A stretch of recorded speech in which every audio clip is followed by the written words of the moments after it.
Hey, welcome back to the Metro Icon Podcast. Hope you guys are having a wonderful life and it's blessing you well. We got blessed. We have a new member in the family, y'all. Meet Mojo. Mojo, the show dog. Yes, say hi, Mojo. Hi, Mojo. That's right. So we have a new member in the family. And we literally just got him today. So this episode's coming a little bit late because I had to go on a little bit of an excursion. It was too good of a deal to pass up. But Mojo is now getting used to his new family and surroundings, and we're super excited for what's to come. So, real quick, before I go into this episode, y'all, letting you guys know, every single week, you can catch me doing bingo karaoke twice a week on Tuesdays and Thursdays. Tuesdays, downtown Fort Worth at the Library Bar from 9 p.m. to 1 a.m. And then on Thursdays at Scout Dallas inside the Statler Hotel from 7 to 11 p.m. You guys know how bingo karaoke works, but in case you don't know, bingo numbers are called with every karaoke performance that goes up on stage. And anybody that's playing bingo, even if you're not singing, but if you're playing bingo, you have a chance to win a gift card to the establishment that you can put towards your tab that night. Ain't that amazing, Mojo? It's so amazing. So, he needs a nap. Other than that, y'all, let's go ahead and talk about this episode because I'm talking to a good comedy homie of mine, Atharva B, and we just have a very enlightening and entertaining conversation. You can definitely see the dynamic of our relationship. I don't know if it's a North and South Indian dynamic, but either way, it is very fun. So go ahead, turn your speakers up. This is my episode with Atharva B.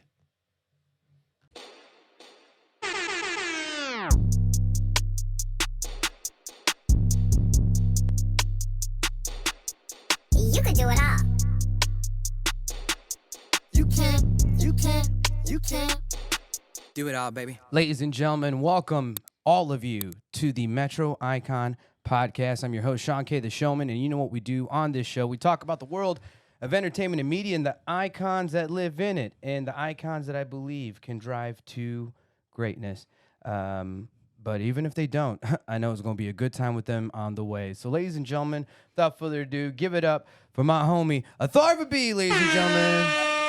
What's up, Shawn? Good to be here, dude. That's what it sounds like, Atharva. Yeah, I'm not used to that at all. That's the I'm not running. used to That is definitely the running joke that I have with all the comedians. And I will say yes, Atharva B is a comedian, ladies and gentlemen. Yeah. And a very good one. We've actually have done quite a few shows together, and we've always just naturally had a good time on the way. But we've also hung out pretty deeply within the DFW comedy scene and stuff, and kind of came up together. So. Finally made it happen, dude. Yeah, for sure. I've done one of your live ones. Huh? The ones that you used Oh to yeah, at the Fort Honor Worth Don't Care. at Yeah, the yes, library. you have been on Honor Don't Care. That is true. I've done those. I've done those twice, but it's loud. You can only get 5 minutes. There was like a line or whatever. Yeah. Because you are famous, dude. No, me? Let the people of the world know that Shawn is very, very famous in Dallas. Why would you say that, dude? What's Dude, your you problem? have this dope podcast. Dude, this is definitely the most professional podcast I've ever been on. No diss to like any of the podcasts I've done before. This is next level, dude. He has a theme song. So my theme song, low key, is like that. My theme song is my anthem track to my entertainment company, Do It All. So like, I think That's that fair. you Feel like thought you can you use said it. that you thought I rapped. You thought I rapped, and I'm like, no, I'm actually more of a singer. The only song Yeah. I've ever rapped on was the Do It All anthem that I did with Illest. right, So, I think that's the only thing I have heard. That's just that's just like literally the beginning part. But I mean, Hell yeah, you know, dude. Do It All is for me, like when I started the company, it was more than just an entertainment company. It was a movement. So that's why, like, you know. Damn, that's deep, dude. I carry it with everything. That's why my media company is DIA Yeah, Media. you've Showman on everything in the house. Dude, I walked in, Showman. The table has a Showman on it. The desk, dude, even the toilet has Showman. What the Shut up! fuck? You didn't see my toilet yet. In his bedroom, fucking Showman, dude. All right, so You don't gotta brag, bro. I need to Damn. let everybody know that Atharva is on a head high of this lemonade that my girls have just gave to him. He's on a clear head high. I mean, listen, this is my media room. Yes, I have the branding of. Yeah, this is everything awesome. here. Yeah, but like, you know, I don't know. Just Dude, they even brought me the greatest lemonade I've ever tried. The greatest what? The greatest lemonade I have All right. ever tried in my life, dude. Like, I'm gonna go ask them what brand it is or if they're making it. If they're can tell making you it, I right might now, man, steal one of them, Aldi. dude. I don't care. It's Aldi brand, bro. It's what? Aldi. Aldi? Yeah. That's Oh, you knew all along? God damn it, Yeah. John. What the hell? I was gonna reveal it on the show because we bring Dude, gifts. this guy. That's what we do on this show. You wanted the answers? Ladies and gentlemen, get the greatest lemonade in the world from... Oh, I'm going to do my sponsorship shot. Yeah. The greatest lemonade you can find at your nearest Aldi. That's actually very good, dude. Yeah, see? See, it goes back to me saying this is the most professional podcast, dude. He's a soundboard or whatever over there. It's crazy. Yeah, and you know, Hell yeah. I also bring this into like, you know, On Air Don't Care. You know, I use the soundboard and stuff. I actually, like, I'm just so constantly distracted by the everything of life that there's more sound effects I want to do, you know, because, you know, I do voices and stuff, so... Yeah. You know, definitely there's more updates to bring to there, but I do have the basics. Yeah, you got that broadcaster voice, dude. Or Yeah. I do like radio to think host so. or whatever. Yeah, it's I'm nice. I'm an MC, man. It's just my MC tone, my tonalities. So, but more, let's get into you, Atharva. Yeah. I do It'll be appreciate you quite being here. strange if you didn't have that voice and you wanted to be an MC. That would be very bold of you, dude. I mean, again, I don't think. I think the work would speak for itself. I just think that it would it would just be lost in the wind. They'd be like, Yeah. find another skill. You know? Yeah. But I found it and it's been working and having fun. Now, Definitely, Atharva, dude. you started in comedy, I think, right around the same time I did. When did you start? December of 2021. Okay. I think it's been a year and a half for me. So yeah, or maybe you You started. don't know the first day that you started Dude, stand-up comedy? I can't because okay, this is what happened, dude. I was really nervous for my first time. I go to Will Call. I kind of scoped the joint out. This is back when they still had that open mic over there. Yeah. They used to scope I scoped the joint out because I was so nervous. I wanted to see how many people are there going to be, like what's the talent level, this and that. I saw a couple people bombing. I was like, I bet like I can do this as well. And then came back the next week and did a Will Call. But I only did it for like a couple of times. And then I quit for 6-7 months.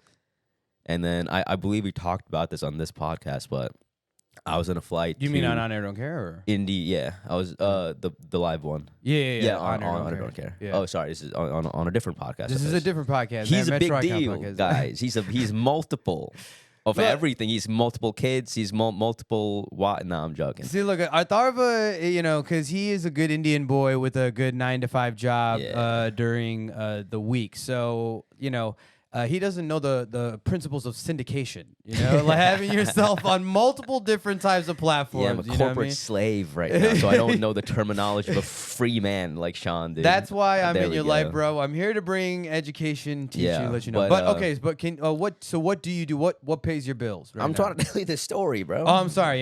You were saying. Yeah. go So ahead. I'm okay. On a different podcast, I didn't mention this to you, but I was on a flight to Indiana, and it almost fucking crashed, dude. Like there was an insane amount of turbulence, bro. Like to the point where people were throwing up. We thought we were gonna die.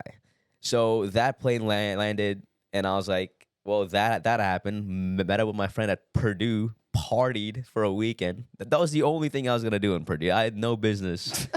I was gonna die for a fucking boys' night out in Purdue, dude. But came back, and then I was like, dude, I have to.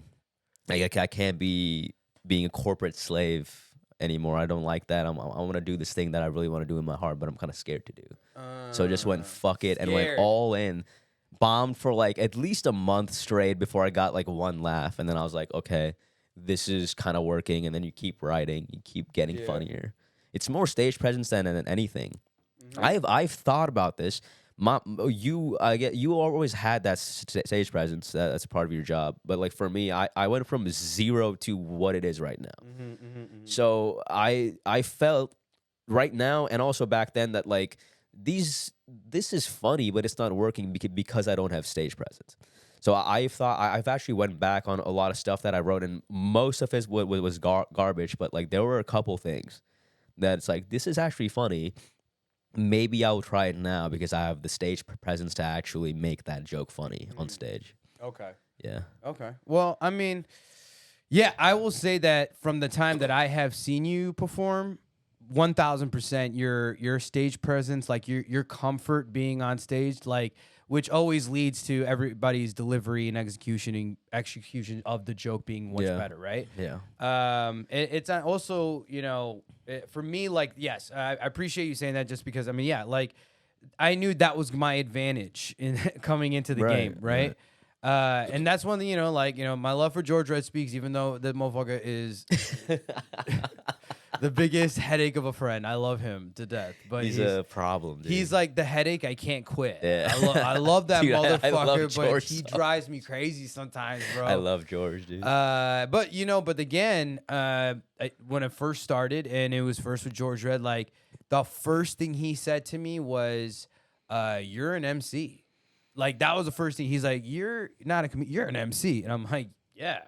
And I don't think I said, I validated Showman, but I didn't speak anything on specifically doing MCing in my first jokes. He could just tell. You just tell he was MC, and I think at the time he was like doing those classes and stuff like that. But yeah, my thing was when I started stand up, I was like, regardless, I'm like, I know I'm not the funniest dude in the room, and I definitely know I have a sense of humor, but I know I'm not the funniest dude in the room.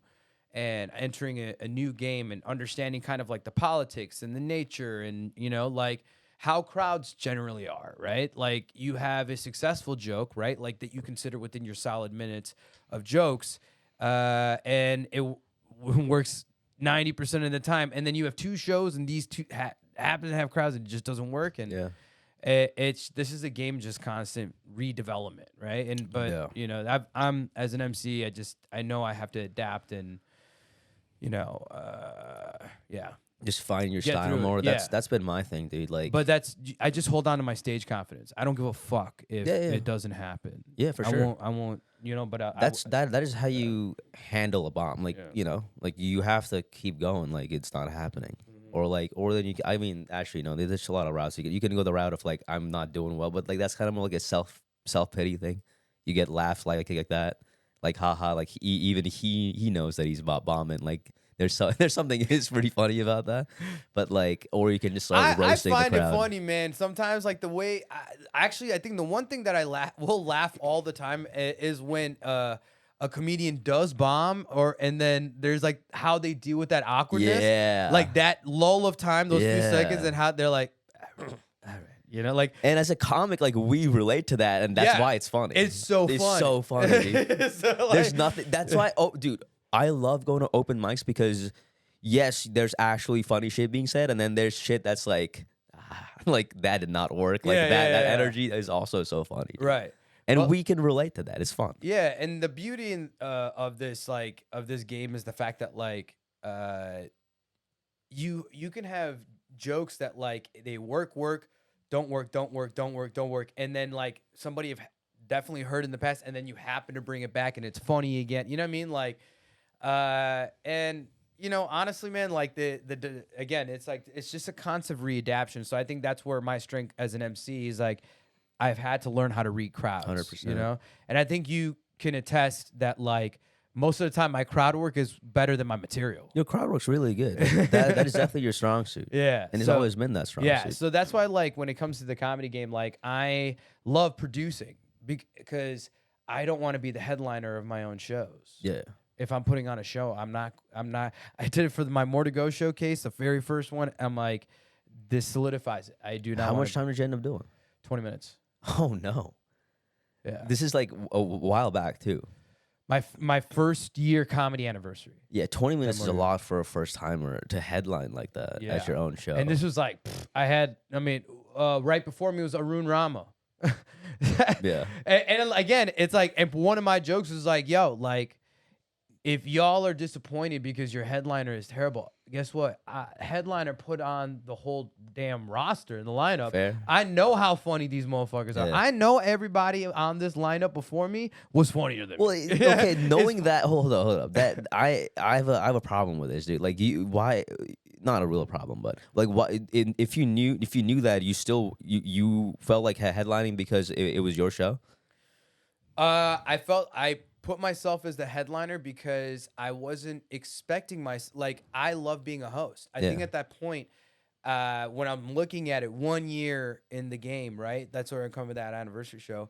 And I'm like, you know what? I'm going to put myself as a headliner, say that it happened once. And it's like, who's the producer? Me, you know? Fair, great. But yeah. but it's solidified because I realized I'm like, nah, I like hosting. I'm an MC first. Were you also hosting that show? No. No. Actually, yes, I did. I did also host that show. So you were the host Yes, and the headliner. I was the host and the headliner. Damn, dude, Yeah. you're killing it in the game, bro. I'm like, yeah, I'm not gonna lie. I got a good Sunday rip where I'm like forgetting which thing. I was trying to give myself that, but I was also thinking when you were going back to the story, you were talking about like you said Indianapolis. Oh yeah, and then yeah, and almost died. Like, dude, it was crazy. What happened? There was just a lot of turbulence. Like, there's normal Did plane the turbulence. mass drop too? Yes, every 10 seconds. And it was like, what the fuck is actually happening right? The person not directly Wait, next like to me, not at the same time. It was like it was like it did, and then it was doing this, and then it did, and it was doing this for like, and it was like it was going left and right. It was like violently shaking, and that's what there were people throwing up around me. It was crazy. Oh, I shit. almost threw up, but you know, you know what, dude. I'm me, dude. I am me, dude. That's what happened. Yeah, That's what happened, dude. I just imagine. I was born like this. Yeah, right. But like, I just so it was like stormy weather. Like it was like very windy. Bro, it was windy. There was not a storm going on. It was just cloudy. I Maybe. would love to tell this story about how, dude, you could see the lightning through the oh, clouds, yeah. man. No, it was the It's like weather a whole was lost. Like that's why it was situation. even more freaky because like I guess you could tell it was a bit windy, but weather-wise, it was fine. So it was like, what the hell is happening to the plane right now? But It was wild, yeah. And then y'all just like, and then was it like a rough landing as well? Rough landing. Shit. Rough land. So like that which leads me to believe it was not just the weather. Like something had to be wrong with that plane. Yeah. But Wait, what airline was it? I have no problem telling you. I don't remember though.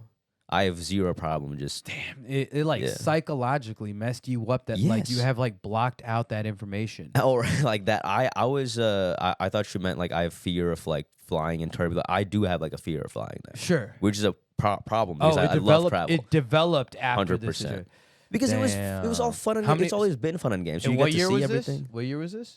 Do you remember? This 2 years ago when I started. 2 years ago. Like a year and a half ago. And how many times have you flown since then?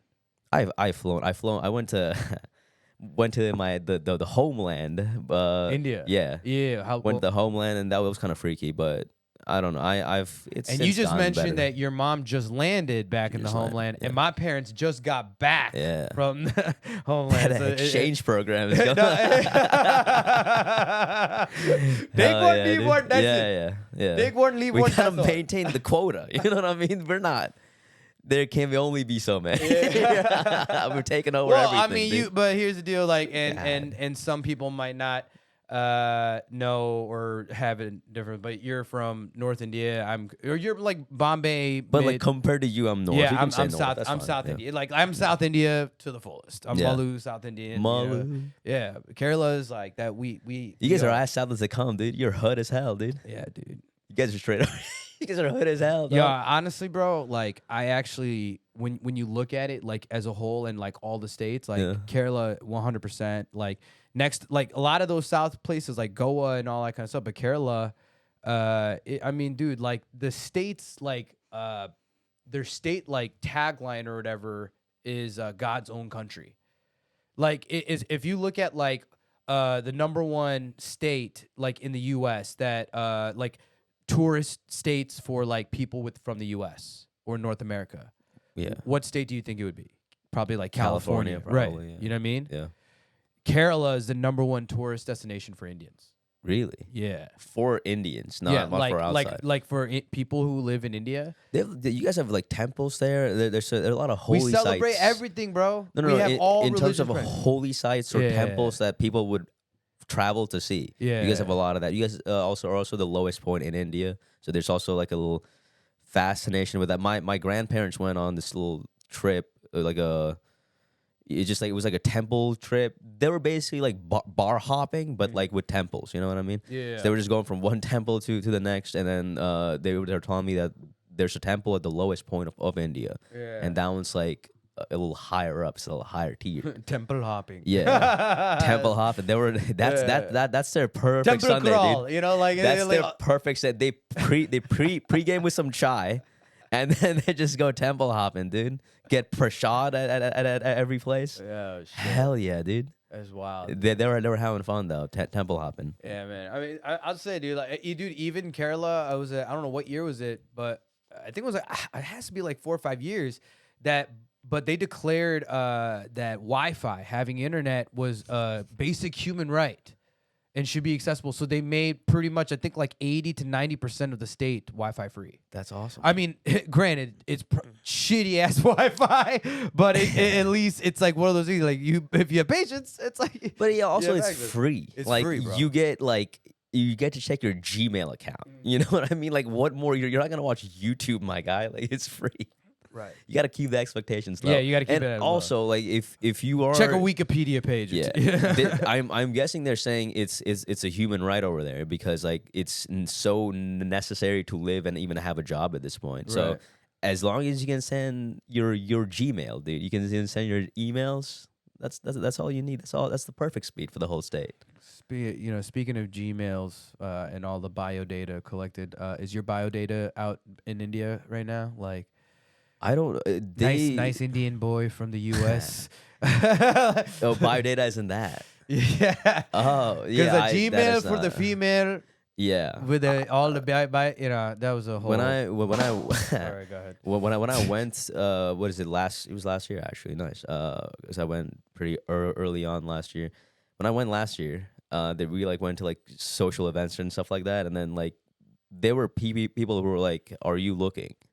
Because like that, like arranged marriages, like parents are coming up to me, And you told them. I'm like, no, like I'm not. That's not what I'm looking at. Yeah, I'm not gonna be someone's green. Because how old card. are you, Atharva? I'm 24. 24, man. Weird saying that. I You just don't turned know 24. shit. Yeah, You don't know shit, dude. but like, yeah, dude. I feel like I'm getting older. You know what I'm saying? It's bad, dude. I was like 21 this last year. and You're then gonna all of a feel sudden- that for the rest of your life. Of course, I'm sure that's how it works. Yeah.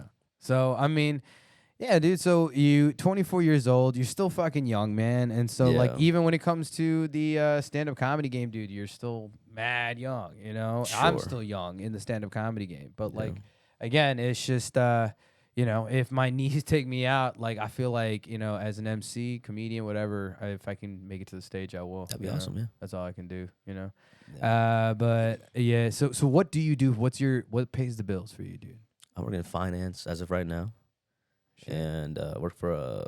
You I do- mean, this sounds fancy. It's not really that fancy because the job sucks You- and I don't like it. Do you But do it's, taxes? Can you do taxes? no, I'm not a. That's accounting, my friend. I'm in finance. I'm just saying, like finance numbers, investment money. man. My guy's like, well, it's all numbers. Dude, I stay away from numbers, God dude. Damn it, I dude. stay away from numbers, You're dude. like, what do you mean? It's not fucking rocket science. It's just numbers. Yeah, God damn it. No, I can't. I have my mom do my taxes. Like that's what I do right now. She's an accountant. Oh, really? She really is an accountant. That was not a joke. She's an Oh, accountant. shit. She's not that kind of accountant though. But Not a she CPA. knows She's not a enough. CPA. Yeah, but she like works in a financial office too as the accountant. So she's doing more their accounting. But she knows how to do taxes, so she does my Is taxes. that for why free. you went into finance? No. I didn't really know. I was supposed to be pre-med, and I don't know. That kind One of of those. that kind of just like it didn't go the way I expected. One of those. Plus, and then my parents were like, "You'll be in so much debt because you got to do Yeah. bachelor's and go to doctor school after that." Doctorate. Yeah. So I just was like, You I was quit like early. the next. You quit early as I fuck. quit before the race started. I quit in high school. It's not even really quitting if you don't even partake in the race. Yeah, I feel like. I don't think I quit, dude. Yeah. You watch your mouth, Sean. I didn't quit anything, dude. I was not even. I was not interested, you know. Yeah. But dude, and then you know how parents are. They're like, "Well, you have to go to college," and I was like, this is crazy. You're trying to make me go do something I'm gonna do for the rest of my life and not give me enough time to think about it. But fine, I guess I'll choose finance because money. I thought I'd be making a lot of money, dude. That's fucking bullshit. I'm just working some desk job. Well, shit. It's more than, but like I treat it as a desk job because I don't really like it, dude. It's not my calling. So that's why I started doing comedy and shit, because that's why the plane almost crashing is significant here, because it's like, oh my god, like I'm not gonna die just doing my desk job every day. I gotta do the things that I actually want to do, no matter like how much it scares me or whatever. So the stand-up comedy essentially is the spiritual reward. Spiritual awakening moment. Yeah, the spiritual reward of what you won't get out of your finance job. 100%. Satisfaction, like actual like self-actualization or whatever. 100%, dude. Yeah. So now I'm just in this weird spot where like my parents are like, yeah, get a master's. And I'm like, yeah, I have no problem doing that, but like I still don't, like in that realm, like I don't know what to do. The only thing I know for sure is like I like this thing on the side that has nothing to do with the stuff that I learned in school or the stuff that I got a bachelor's in. So like I'm trying to like navigate those expectations, you know. Gotcha. While still trying to hit the gym, you know. Yeah, I mean, that's all I do these days. Speaking of which, dog. All right, this is where we're gonna go to the slightly homosexual. Slightly, but you can't see what I'm seeing on the camera, bro. But wait, what are you, dog? seeing? Like straight, bro. I like you were damn consistent, dog. Because you, especially from when I first met you, dude. Yeah. You definitely weren't this big. You've definitely put on way more. Because like, bro, you look big as fuck in this shit, dude. Which picture are you looking at? I'm looking at your feed, your video feed. Oh, I thought you were like pulled up a picture from Instagram or something. Oh, I see. I'm looking at you live. You're acting surprised. You started And this now, whole thing by saying now he's no all homo. flexing. He's like literally, he's putting his arms up just so he can get like that perfect curvature, and then he's able to like show off because he's single as hell. He just talks like a 24-year-old single. Like, what are you talking about, bro? Yeah, dude, I got that. It's just a normal guy. You know? Hang loose, baby. It's nothing, dude. Sound nothing like that, dude. You got your fucking impressions, right? Yeah, dude. Yeah, sorry. You sound like, dude. You sound like me. I did a little bit give him a little bit more grunt because too much sugar in the tank. You have a youthful nature to your voice. You really like do. being fun. It's a very like fun living. Nice. Like you think your voice cracked and it didn't. It's kind of got like a little bit of like a squeak without squeaking. Do you think I have a squeak? Not a squeak. It almost gets there. Like it's almost gonna crack, but it doesn't. Okay. All right. That's high as fuck, then, dude. Like it's got still this boyish charm to your voice. Thank you. know? I'll take that over everything else you mentioned. I'll take boyish charm over you sound gay and high. It's just like whatever Dude, I drove 40 minutes and waited an hour just to be fucking destroyed on the show. Dude, you should have told me it's a roast. I would have fucking come prepared. Well, listen, bro. I only roast my friends, and that's why I only let my friends roast me. Let me know, dude. Every punchline just comes with this little whimsy of. That's what it yeah, I guess, dude. You make people drive to Aubrey, Texas.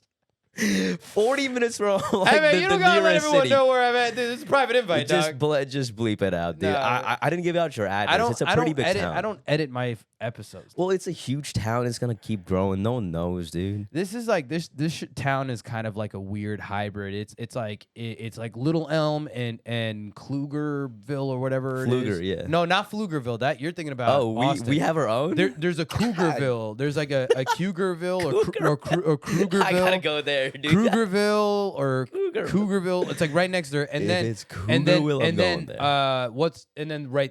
Right around that in this like kind of corner is Mustang. Mustang is wild. If you don't know about Mustang, dude, Mustang is the proposed city that Mark Cuban wants to buy. He wants to buy a city?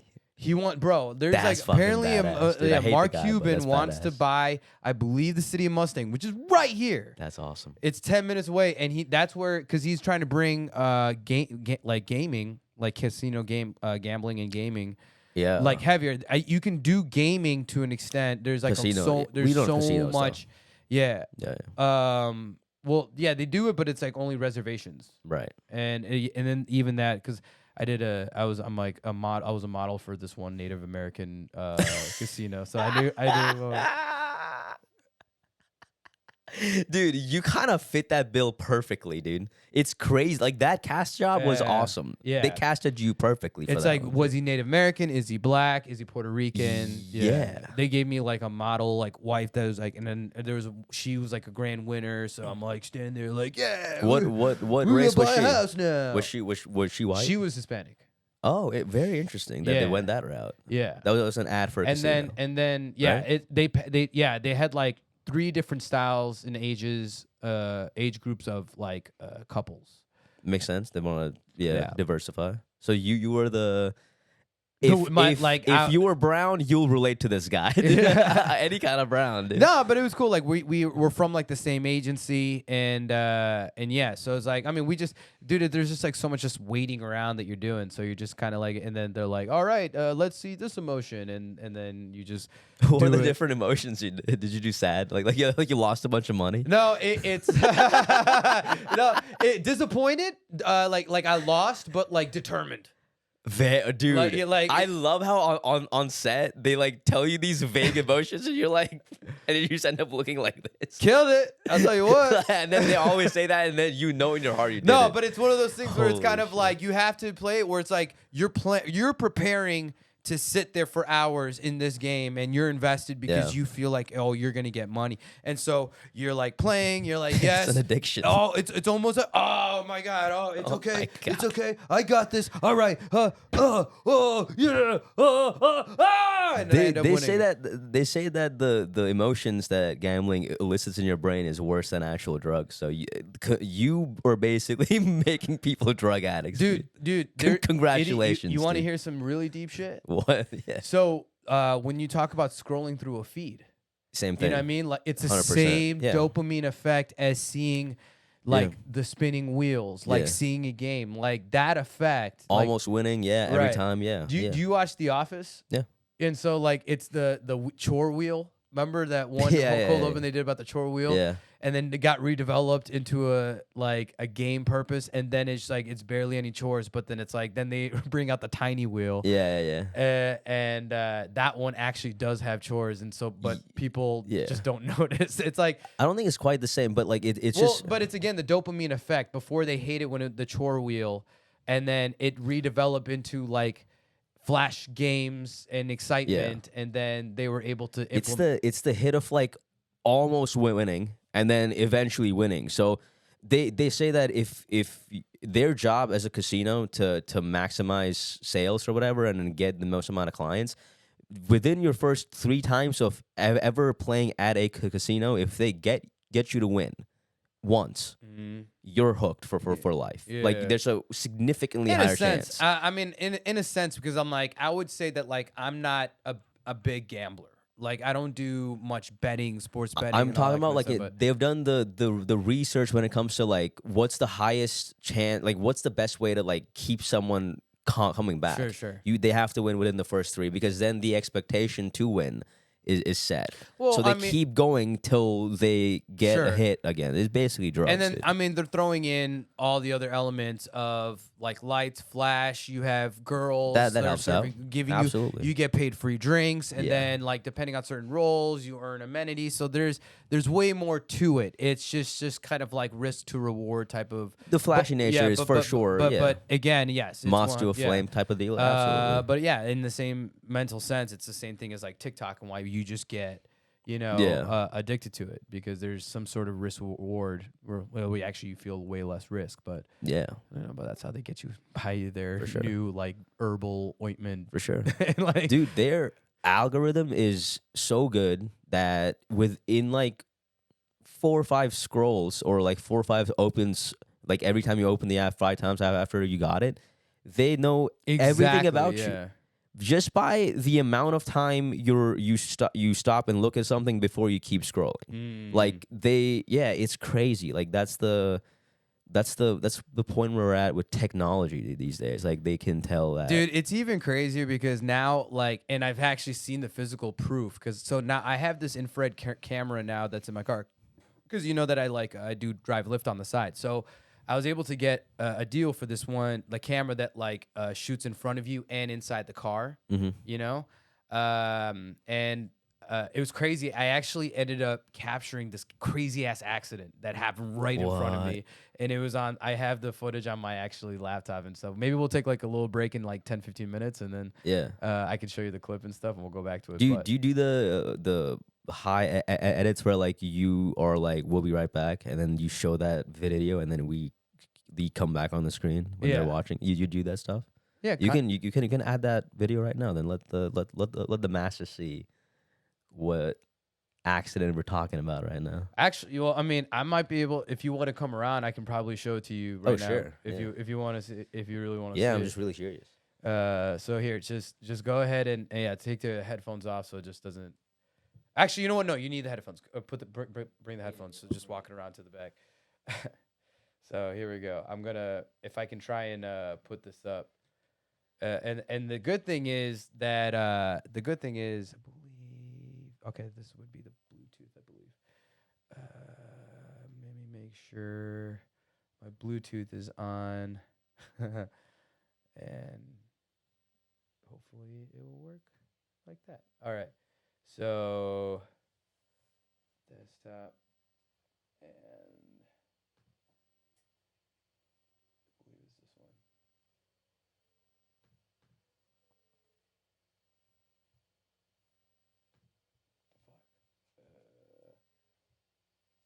Oh, this one. Here we go. Sorry.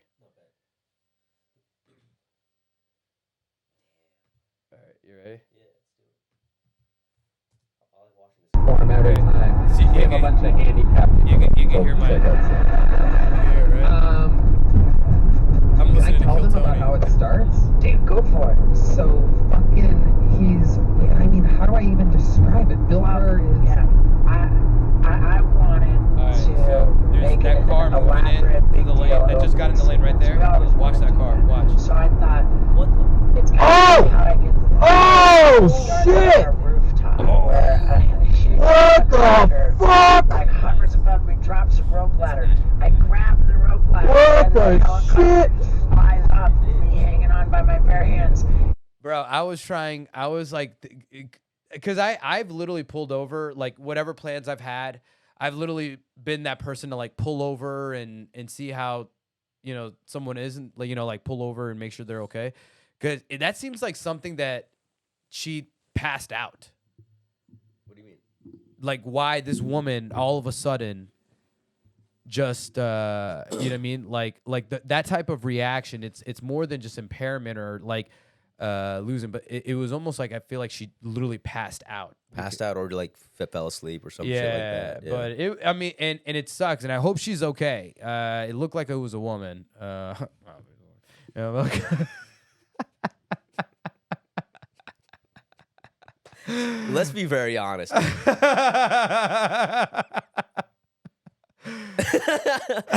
odds, you know, if you're just looking at the odds, dude, Sometimes chances are not. You could look. It's we're not saying that all women are but we bad are drivers. guessing but that. Okay, so your guess is she was a lady, and no, I know she was. You know she was a lady, she was and a then lady. guess the race then. No, she looked like she was a darker skinned woman, so she could have been. What if it was a tint? Well, I mean, like the light. There was still fair. a fair amount of light, Fair. a little bit, but yeah, she looked like she was probably like a, because she also had like very very big, but she looked like a black woman. Okay. Dude, I honestly one hope, word. I do hope that she's okay, but like it was kind of like this weird like construction like zone on 35, and like there was nowhere to really pull over. They had no real median, and then it was just, and it's so jam packed with traffic. I'm just like, in a sense, dude, like you have to also sometimes look at the situation as like as much as you want to help. It's like you also when you increase your risk for these type of situation, it's kind of like, you know, I have a family to also think about and stuff. So sometimes You're talking about like stopping to help them. yeah. Well, yeah. If it's still while you pass through it, it's still an active scene of Yeah. an accident. The accident hasn't like 100% stopped yet. Yeah. Plus, you're not gonna. What are you gonna do? Like, Yeah. what if you make something worse? Yeah. Absolutely. That's why you just call. Absolutely. I mean, I hope you You were feel someone bad, called and it's kind of 911, like, but yeah, because it's like, I think I showed that video to a few of my boys, and they're like, oh, nice, you didn't even stop to help her. I'm like, bro, what the fuck Oh, can no, I do? That was not even a thought to Yeah. me, because it's just like, you're right when it happened. And, There's yeah. 1,000 cars behind you now. You can't Plus, just stop and fucking already help in them. a traffic zone, and you're gonna park your car Yeah. to probably create even more traffic. Who these guys are calling you? Okay, so there's also the chance that I am not a first responder. yes, there's also a chance that because cars are still coming at full speed, the accident might keep going. You're not it's dumb to stop like that on the highway, and like it's not your job. You can't help out. You might make things worse. Most likely make things worse. Yeah. Oh, the best you can do is just call 911, and that's their That job. I knew what was happening right away. So you did not even call. Okay, now that maybe you could. That's the least you could have done. Like, hey, yo, this happened. Like, You know who I believe. You know whose fault what it is. the hell? Actually? You didn't call You anyone? know whose fault it is actually? It's Whose George Red fault? Speaks. He was drunk. No. I was picking him up, dude. He wasn't in the car with me. That was just my voice. That's funny. I was picking up George Red Speaks, and it was his fault. I think it's his fault. Yeah, man, because dude, he, that's wild. because he would have yelled at me if I wasted my time. Bro, if I'm going to see my mom and I get I in a do car- hope she's okay though. Hold up though, dude. If I'm on my way to pick up my mom and like I get in an accident, I also saw- I'll never say it's my mom's fault. I also got saw in an two people. They were like already pulling over, and because This guy, dude. the other people that she hit. Yeah. I was like, she ran into No, another I car. have zero problem with you not stopping. I already mentioned that. Or I'm, not I'm calling talking the about police. just call the fucking cops. Like, It's already my happened. guy just left. It's Yo. already happening. Okay, then I mean, Again, what am I helping to what's already being, handled? you'll be ratioed on that on this. And more on this than clip, likely, it dude. was a white woman, saw this coming a while ago and had already made the call. Okay, but sometimes, see, this is the one rule I'm being I like have, dude. overtly racist on my I own know, and fucking show I right now. know, and I love it, and it's right on brand. It's right on brand with Shawn. By the way, don't let anything else fool you, dude. This is exactly on brand. He's Listen, bro. very racist, dude. Listen, bro. When it comes to weddings and performing for people and stuff like that, when it comes to my own platforms and the realm of comedy, dude, like there's nothing off limits and stuff like that. That's Dude. why. That's why. I feel like you should draw the line at racist. I Why? feel- what do you mean? Why? I'm not talking about like the casual racism There's a or the casual jokes. racism. I'm talking about we should draw a line at racism. Oh no, we should. No, Yeah. racism in yes, Yeah, well, that's absolutely. what I meant. Well, what I meant was in the realm of comedy. When it comes in the realm of comedy, when I'm on my when I know I'm in a comedic Oh yeah, for energy sure. and atmosphere. Yeah, dude, it's Yeah. funny to call. It's Yeah. funny to call But you like, out like if that. somebody's I'm not being taking serious. my jokes and Yeah. then in everyday situations you're being just racist, right. at that point it's the- gonna be like, well, Yeah, you're saying the yeah. age old. There's a time there's and this- place to everything. You need it. Yes, you can indeed. see the racism with zero sense of self awareness. You know what I mean? Well, the whole term now it's a joke, dude. Like actual racism meant back in the day that like you're doing something, like you hate someone and you're doing something about it, right? Now it's just like racism's like making like jokes about like casual shit, or just like I mean- assuming, or like you know the classic like oh, you can't like ask like people who are not from here where are they from, because what if they were born here. It's like, I know what they mean by like, hey, where are you from? You know what I mean? Just stuff like that. When people dude. ask me that, I'm like, Chicago. I know, and it's Yeah. just like, yeah, but that doesn't like But I just- affect me that deeply. Yeah, like I don't care about yeah, that. it doesn't, because it's right. What you're saying is that like you 100% understand why someone's asking that question and what they're actually Yeah. asking. You And know? even though you have a problem with it, like I will take that over like actual racism. Like that's yeah. fine. Like the bar has been, we're like getting so much better as a country, but like for some reason, if you keep moving the bar, it's just like, well, we're still racist, we're still 100%. racist, we're still racist, we're still racist. Yeah. Like no, we're getting so much better than where the fuck we were Yeah. just like 20 20, 30 years ago. Yeah, absolutely. And Yeah. so, I mean, and again, I think that it's just a natural social policing and trying to start a movement. And also there's always going to be the entitlement of you can't say that, right? Yeah. And again, I think there's one word, especially in particular, that I think universally we can all agree, Yeah. you know, like where it lies on a social dynamic of who can and can't say that, right? But in that degree as well, you do see people who, let's say, outside of that specific genre of people who somehow still get away with it, and then it's kind of like that's where the art. that's where the art and the That's the art. confusion, the social confusion, where people are like, well, then he can and she can, Yeah. and me, you know, and so either way, but But, like compared to so back in the day, I feel like comedians were like off limits when it came to that kind of stuff, because it's like, dude, the entire thing is like he's telling jokes. Like he doesn't mean what he's saying. right. That's the entire thing. And then, but like we have like went so far to the other side now that even like comedians who are telling jokes and not being real on stage have to like still abide by these new restrictions. And I feel like people are tired of that. The people are sick of it. There's going to be the swing the opposite way, and I think it's happening right now. Because like more comedies, I feel like every time that has ever happened, the arts like go up because like people want to see someone who's not PC. They're drawn to that shit. Yeah. So like now you're seeing a boom in fucking comedy. Like Austin's blowing up. Joe Rogan brought the whole squad here. Like comedy as a whole, along with social media and all that, like it's becoming this huge thing now. Yeah. It's bigger now than ever before. So like it's just that's just the people. Are you talking about for craving. DFW, or are you just saying? Oh, just comedy in general. Just in Yeah, general. yeah. It doesn't matter if you just started Right. or someone who's been doing it for 10 years. This is Yeah. the best time to do comedy. Yeah. If you're good, I know people complain about like oversaturation and stuff. If you're good, you will make it. You'll find a way. But but in the realm of comedy, you also need the shit. Like, you know what I'm saying? Like, with the whole saturation of it, you need the people who, like, the chances of you being very, very good, sometimes if it doesn't take years for it to actually happen, Yeah. like, you know what I mean? Like, I'm seeing right now the trend is, like, if you are a talented comedian, you can actually start getting paid, like, really fairly well, like, even to a point if you have a part-time job, but you're still a somewhat 100%. full-time like working comedian in 2 years. And there's nothing wrong. I meant oversaturation as in like the amount of people who are trying for the first time. Like Right. they say Austin is now oversaturated because Right. at one point it was like the amount of people trying stand-up comedy for the first time, or they've been doing it for a couple of years, was not that high. Yeah. So shows that were being produced, it was like a easier way onto those shows. Yeah. Now the number of shows has also gone up, but not by that much. And then there's like 1,000 more local comics going for that same one spot, Right. on that same one show.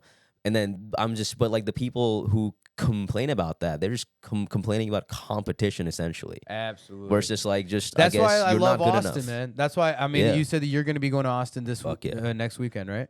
February 2nd and 3rd. Yeah, I have a Yeah. show at Roscoe's on the 2nd, Nice. and then the spot on the 3rd of February. Hell yeah. Unfortunately, this episode's going to be coming way fine. after that. 'Cause Totally fine. I pre-record all my fucking Yeah, episodes. So it's, yeah. but the fact of the matter is the conversation and everything is always popped in. Honestly, are you good? Do you feel like you need to take a break? No, I'm chilling. Yeah. All right, for sure. Why? No. I'm just because we're like, I always like to check in. It's like 45 minutes in and stuff like that. It's been like 10 minutes in my head. Yeah, let's fucking go. We're just talking, dude. Hell yeah. So that's how we have fun here. So, but yeah, that's why I love the whole culture of like how the Austin comedy scene, and especially if you're a huge Kill Tony fan, that I have, like, I was always a fan, and now I'm just binging every episode. I'm like, we're to a point like I want to get caught up, but then I've been also. Are you familiar with like all the regulars and stuff? Yeah. Okay, I've been caught up just watching a compilation video of William Montgomery's features, like from when he started back in LA.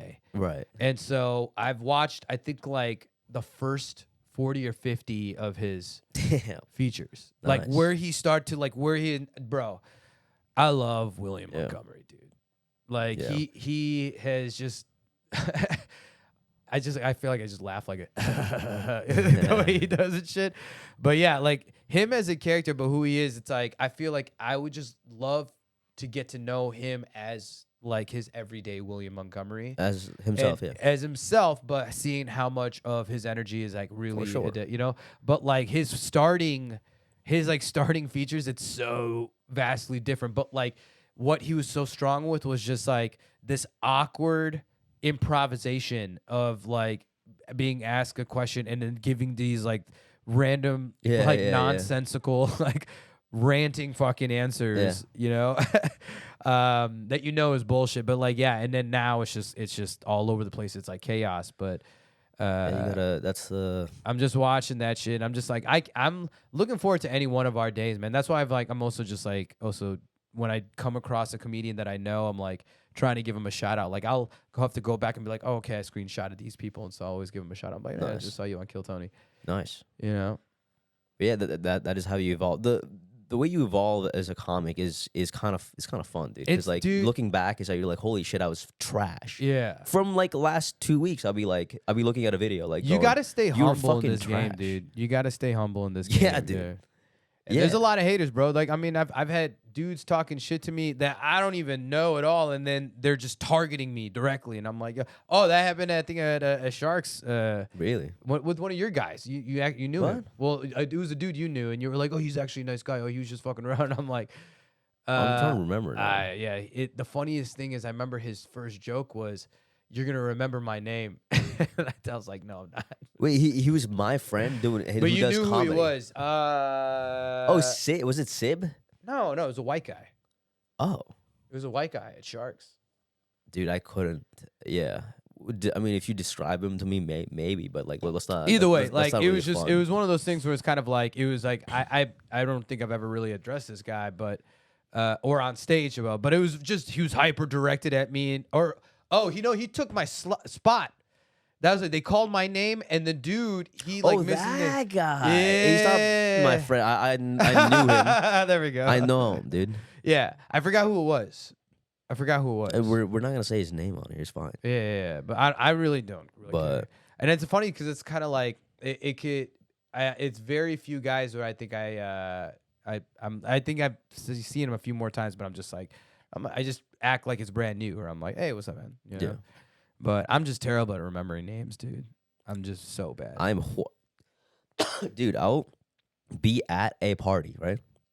So some of the people know me, some of them don't. Let's say Indian party or just general whatever. party? Yeah. I talk to my friends and I go over to the people that I don't know, just Yeah.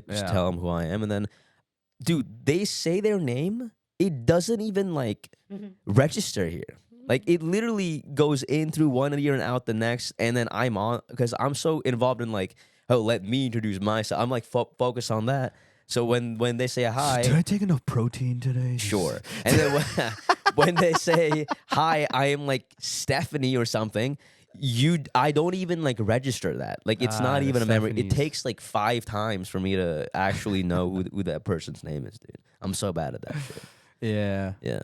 I mean, yeah, I'm just terrible at names, and I have to put there has to be a intention from like a mutual intention, I think, of conversation that for me to be able to be vested to learn a name. But True. like but sometimes somebody leaves an impression and I'm just like, I remember your name. You know? Absolutely. You were absolutely right though. Sometimes it's like, who But- gives a fuck? Yeah, Like, yeah. yeah, I'm Shawn. Like, you know, like not you, but it's just like if someone's like hey, I'm I know- Shawn, I then know- I'm like, who gives a fuck? Yeah, like, I know don't- for a I'm fact, not gonna yeah. remember this shit. I know for a fact though, like I'm gaining a reputation, but I'll say a reputation of like a The bad boy of Dallas. No, comedy. no. I didn't say that. You didn't even let me finish, bitch. Fucking. Oh my god. Dude. I'm saying like a reputation of Yeah. like a respect of like like I'm working with a lot of these comedians, but again, because I'm producing shows and I'm putting on shows, like a lot of the comedians are like getting my name or wind.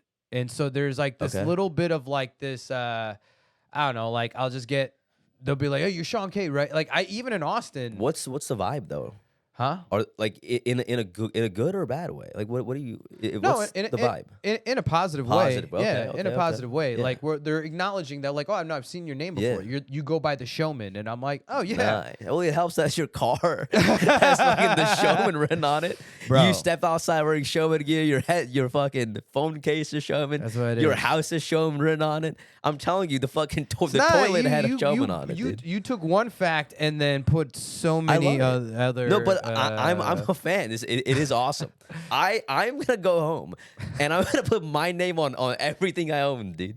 Yeah, make sure it's easy to Yeah. get to your information. You know what I mean? I just want people You, to know it's what not just everything putting your belongs name, to. you know, but like it's access, you know, What do you mean? because it's not just seeing the name, the Showman. You see the QR code, and people Yeah. it's not. They're not just like taking a picture of the Showman. They're scanning the QR code. Where does it go? To my website that tags you to all my social media. And no, all that. I figured that's what Yeah. the QR is for. The How, same thing with how many what- people? I mean, do you have the insight or the numbers? Like, My analytics, yeah, it's common. like when people actually scan that code? Well, I think it's just visits to my website.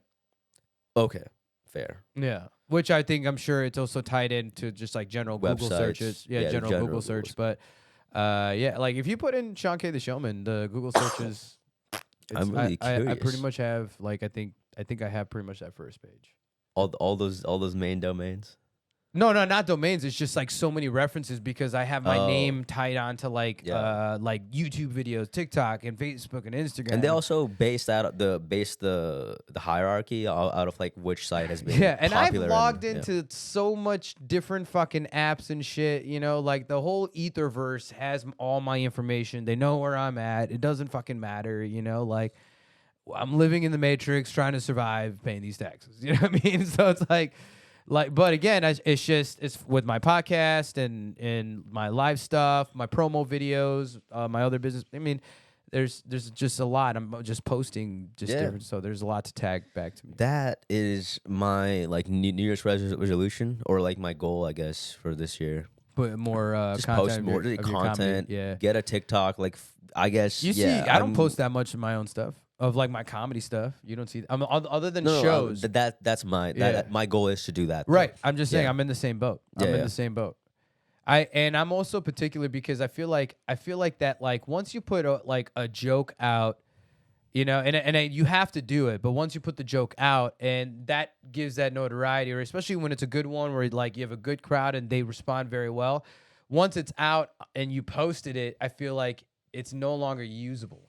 I felt that way. Yeah. And I'll tell you what. Who was it? Kevin Diada, dude, shouts out. Deanda. We were talking because he recently posted because like we go to the same open mics and stuff like that. You know what their best Yeah. joke is or whatever, like second best whatever. He posted like a good joke of his, and I'm like, aren't you like worried? Because I also wanted to post something, and I did end up posting something, but I was like, yo, aren't you afraid of like you burning this joke now because people know about it? It's like, and his take, which I do see it now. It's like, unless you're a big deal, like unless people actually know you, they're coming to your show, and then you have an actual following, and then you post a joke out, then it's burnt. Yeah. But right now, like with 1,000 or so followers on IG, it's not gonna ruin a show. There's no one has really heard that joke.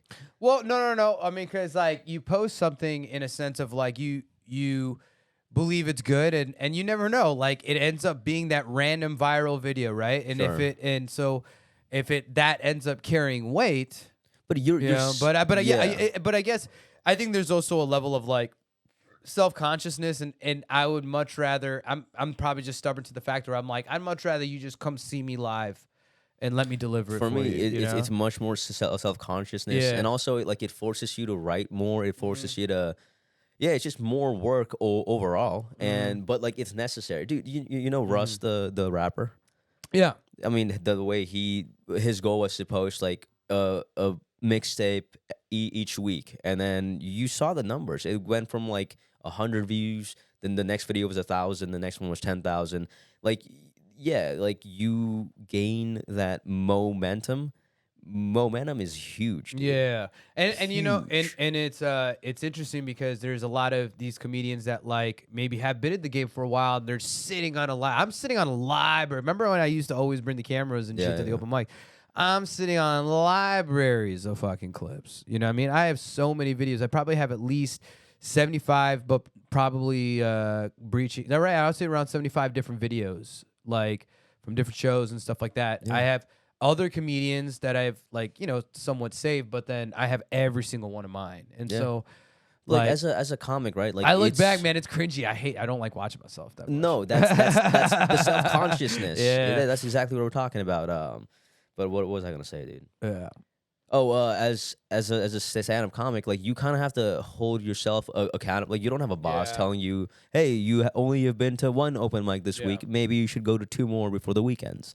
Like you have to keep yourself on track and on check, and it's like that's one of the more challenging things about it. Like Absolutely. you could be really into stand-up comedy and you want to pursue it, but like, do you like it enough to go to 5 open mics a week? Absolutely. Do you have time for that? So I think I was just having a conversation. Now, like again, I will take whatever let's say financial like income, whatever revenue I can bring in from stand-up comedy, great.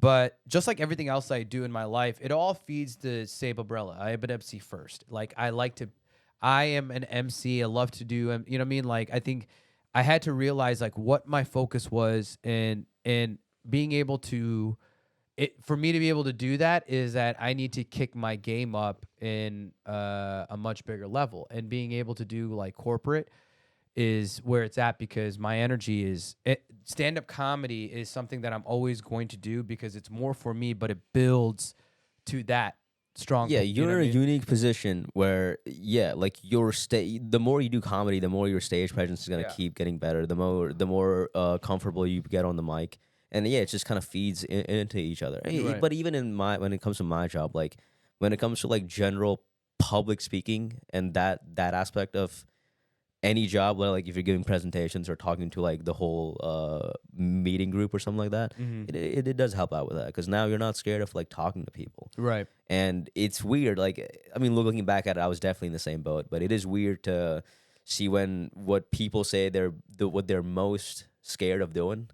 And like, I think the number 1 or number 2 or like top 2 responses was public speaking. Public speaking, yeah. And they like people Absolutely. hate that shit. Absolutely.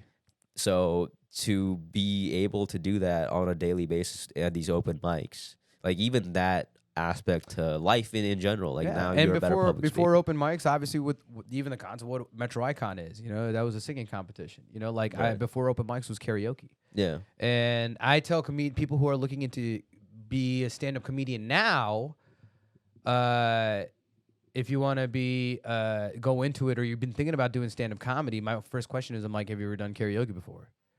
It's the same vibe. It's essentially the same vibe. But like you can be kind of good at singing. It's kind of but like, you know, but here's the deal is that like, so I consider myself a very good singer, right? And like that's why with my whole Twilight or my Thursday role, after I do Reno's and Sharks, I go to Twilight because I end my night with doing karaoke there, and it's the fucking best night. Yeah. Like I don't think anywhere else it's like consistently always a vibe, you know? the karaoke. Yeah, at Twilight. Shout out to Liquid Courage Karaoke, my guy Javi. But anyways, like karaoke, even though you are getting a support of a track that it gives you the lyrics that you can follow along and you can sing that song. So it's like, even if you're botching the lyrics to a song that's I always call my road trip song, right? That like you're just driving, you're not looking at any lyrics. It's just singing to the rhythm, the cadence, and you know how it goes. If you know that much, then you can do karaoke. But all that when it comes to singing, all that is a crutch. Like you don't the spotlight on you is slightly less now because there's the music, because there's lyrics. But in the one thing those karaoke and stand up has in common is literally the inertia of just walking up on stage. That's true. That's true. That's what it is. I'm only saying stand-up comedy is like no other because Right. you have no support from That's anything. exactly. From exactly, anything or exactly. anyone. It's an only extra you- step off the ledge. It's only you. Yeah. If you're a prop comic, that's different. But like you don't have any. You don't have any tools. You don't have anything in your hands. Right. Besides this mic, Right. you don't get anything but your words. Yeah. To make this happen. Absolutely. It's the hardest. Absolutely. The hard Absolutely. form, art form, you would Right. say. But I'm not saying that they are the same or No, equal. I'm making the saying- different point now. Yeah. It is very difficult. Yeah, it is. I'm talking about simple. You said fear of public speaking. Sure. I'm saying like putting yourself even in the standing position That's the first on step. stage and grabbing a microphone. Yeah. Whatever you're about to do, Yeah. just getting to that point Mm-hmm. is very, very extremely difficult. Like I would say over 70% of people don't even get to that point. Yeah. You know what's interesting? Do you know who David Goggins is? Yeah. Okay, so I read his book, and I'm a fucking dumbass, dude. Right? I read his book in college, and I was like, he's talking about not being soft. He's talking about doing what's difficult. And I started doing the same thing that he's doing. I really got into running and all that. that was not the message, right? Like those were his. That was his weakness. Those were his demons. I have different demons. Yeah. I can't be doing what he's doing and be feeling the same. That was. But like, I'm glad you said that. I am a dumbass because like I did run for a really long time and I was like, well, I don't like it. I hate it. But it was like that is the message. Like, hey, you're not supposed to like it, but you got to do it anyway. It's great. Running was great, but like the true demon was something else. And like once I was like, yes, this is uncomfortable, but this is necessary. This is needed for me to grow and evolve. Right. Keep chasing that weakness, dude. If you keep chasing your only what you're good at, you're not gonna like find the truest version of yourself. Have you dude. ever seen the clip? I think it's David Goggins talking to Stavros Halkios. Like a real clip or like a AI? No, it's They actually talk? No, like it's a podcast clip. Okay. Like it was like an interview or something like that on a podcast. clip. Stavros interviewed David Goggins. No, not. I don't know. One was interviewing another, but I think they were both guests on like a show. Okay. And David Goggins is just going into Stavros, like calling him like you're a fucking piece of shit. No like, way. something like that, right? And What and the Stavros is like Stavros actually, bro. This is where I actually had a lot of respect for him as a comedian, was because the way he reacted. He was like very comfortable. He's like, yeah, I'm fuck, I know. Like I'm good with it, dude. He's like, and he's and then it's exactly almost like that. yeah, I'm like yeah, and and that's why Stavros was so great because it's kind of like yo, he's hyper aware. He knows exactly, and it's kind of like you're not gonna hurt his feelings. Yeah. It- I've become yeah. a pretty big fan of his Yeah. in this last month. Yeah, absolutely. Very recently, and I've been watching the pod. Yeah, that's the way he is. Yeah. He's very confident, very sure of himself. Very much, and honestly, I just appreciate it because kind of like, yo, it's what is built for you that works for you. It kind of does help that you're so far off. You gotta hit up. You gonna somebody hitting you up the notification. No. You know, Just want to see what the time was. Oh, you just want to see the time? Yeah, Oh shit. that's all I did. 3, 2, 1, baby. Okay. did I do something wrong or No. I didn't want to interrupt you from your Riz game, dog. No, it's not. It's after, dude. I literally tapped on it to see what the time is, and then looked right back at you. Dude, I'm totally giving you shit, bro. I know. And I fucking. All right, what were we talking about though? We were talking about Stavros and Stavros. just, his like hyper awareness. I was making a joke that like, hey, yo, if you're that far off, because like if you're kind of fat, it's like, well, you could try, and then people try, and then whatever. If you're that far off the norm, you're like, fuck it, dude. This is me. this is how it's gonna be, dude. It's kind of fun. The way I see it is that he is 100% comfortable being self-deprecating, but his jokes deprecating on everybody else are always harder. Yeah. You know what I mean? Yeah. And so His crowd work is okay. When I saw Andrew Schultz for the first time, I was like, this is the greatest. Yeah. I don't know how one can top that. Yeah. I am willing to make the argument that Stavros has way better crowd work than Schultz, dude. Stavros is not way better. Is not right. Sorry, it's slightly better. Here's I'll the give that difference. Here's edge. the difference between the two of them. One's funny as hell, and one's kind of funny. No, actually, it doesn't. It's more marketability. I think it's the same thing. It's like the whole Matt Rife thing. No. Forget about that. I'm talking about just the joke. Like, how good is your fucking crowd work? Like them as the standard of their comedy as a comedian. Crowd work. Yeah. I think he. Simply just on crowd work. That's what I'm saying. Yeah. Oh, okay. I specifically said his crowd work. Oh, sorry. Yeah, his crowd work is slightly better than Schultz. And I mentioned Schultz because that was the gold standard to me before I saw Stavros. I agree. Stavros is like a psychotherapist on stage. He just knows, bro. Yeah, he'll like, there's something wrong with this guy. I'm gonna ask him questions, and then the end result is like a crazy story, or like he says something wild. Like dude, there is a science behind that. How old is he? Do you know how old he is? 37, probably. 35. You can. I mean. Because I'm gonna be. I think about it this way, dude. I'm about to be 37. I was gonna try and pull it up right now. Let's see here. Stavros. No, I was doing that. Stavros. There we go. Halkias. 34. Yeah, he's still younger than me, dude. I'm about to be 37, dog. Bro, but yeah, I mean, he lived in New York. He's been doing that for a while, dude. Right. Yo, there is something not. I was gonna say this about Austin. I was gonna say I might have to move there. Like I'm not a huge fan of Austin as a city. It's too like it's your job or for comedy. For comedy. Oh shit! Like if I want to really pursue this, I can have fun in Dallas, but like maybe I'll get to a point where I'm a large fish in a small pond.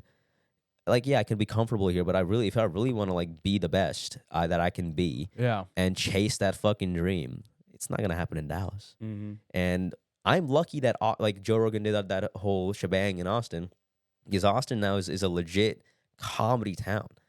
So like, it's not even that hard. I would argue it's the best. I mean, I know people like they can debate between New York and Austin. Yeah. And New York is actually, I mean, obviously a much more heavier developed comedy city from the ages, right? It's never gonna like, but right now Austin is like the New York of Texas. Yeah, I mean, I feel like top 3 is pretty. I'll say top 2. I don't think LA is where it was at one point. No. So, I mean, no. Like top 2 in Austin, at the very least. That's also another thing is Austin took all that LA talent in comedy because the comedy politics fucked up over there, right? Sucked it dry like an expensive hooker, bro. Just fucking sucked it dry. Dude. And that now they went to a place that is given that what comedy always needs is freedom.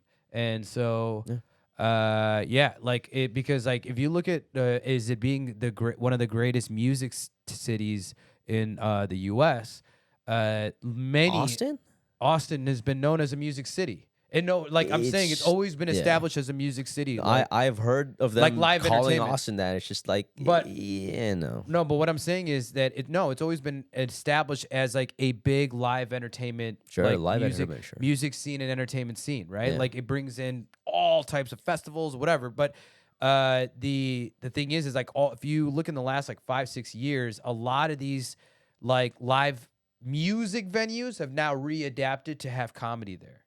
And that's how like it's now taken over. That why comedy is #1 in Austin. Yeah, my point being is if I have to do that move, I will have to do it. Yeah. Like there's no way around. What's your timeline on that? Maybe 2 or 3 years. I'm giving myself. I am in a position right now where like if I can find a way to blend these two things of like my parents wanting me to get a master's and then me moving to Austin and keep pursuing comedy. Like I don't know. Are you getting your master's right now? They're making me, and I will. Like I'm not in a master's program as of right now, but I will. Okay. Like within the next year. Like would this be just like a strictly online course, or are you? That's the thing. So like they're kind of giving me a leeway on it, and I kept talking about like my excuse for like a couple of years was like the tuition, and they're like, well, I'll take care of the tuition. Are you talking about getting an MBA? Sure, or master's in like something else related to like business because I got a bachelor's in business. Yeah, I might as well just go for it. I think or like MBA. Coding or like some programming and stuff like that. But it'd be interesting if I could go to UT Austin for that and then just move there and then while doing comedy at the same time. That would Well, be I mean, awesome. dude, if you're already in a finance position, Yeah. then I think it's a matter of just finding a finance job that's down Mm-hmm. in Austin. And a lot of these companies, especially if it's like a tech company or something like that, Yeah. a lot of these companies will invest into you getting your MBA. Right, If right, you know what I right. mean? Yeah. And then if it's if it's connected to UT Austin, I'm sure that you can see a plethora of fucking businesses that sure. tie in, and Yeah. and it's a matter of like, okay, yeah, if you're getting your MBA and you're in a position to, and you're like, yeah, I'm sure it'd be easy as fuck. That's definitely also a way to go. I Yeah. think, I mean, those jobs are very hard to get for sure. Sure, you know, I mean, but so- again, you don't know unless you look, and so no, you have I'm to- looking. yeah. I'm not saying. I'm Oh. saying the So you're in the likely, process of you're in the I'm process doing of everything. trying. Yeah, I'm doing everything. if it could happen sooner, would you do it?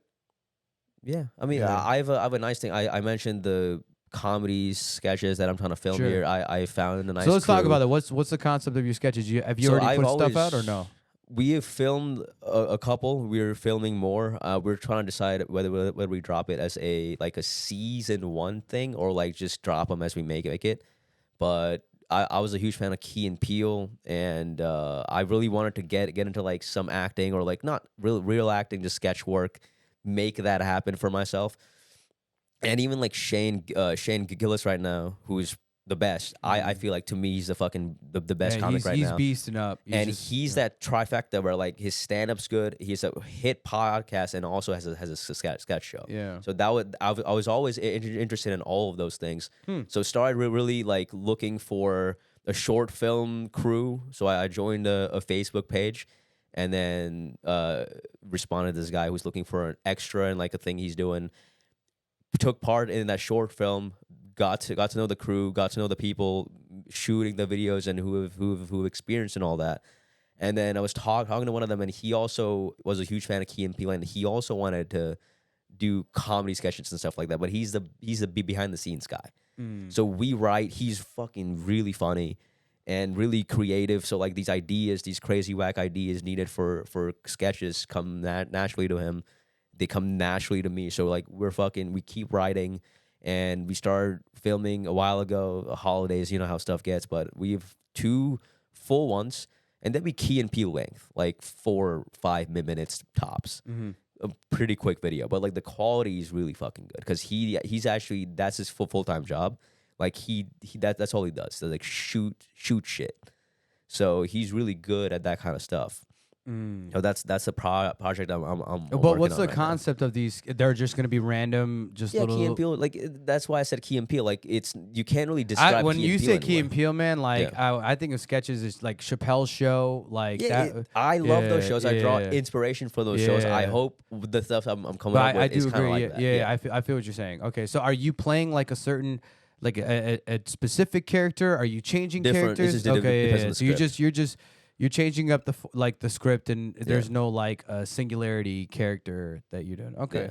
Yeah. That might be something that we bring back. Like so are you trying to- Tyrone Bigums or something where that's not the whole show, but it's a sketch that keeps coming. We'll probably do something like that. You have a character, yeah, man. It's Probably like do something like Just Rain, man, Just Rain or whatever, you know. Yeah.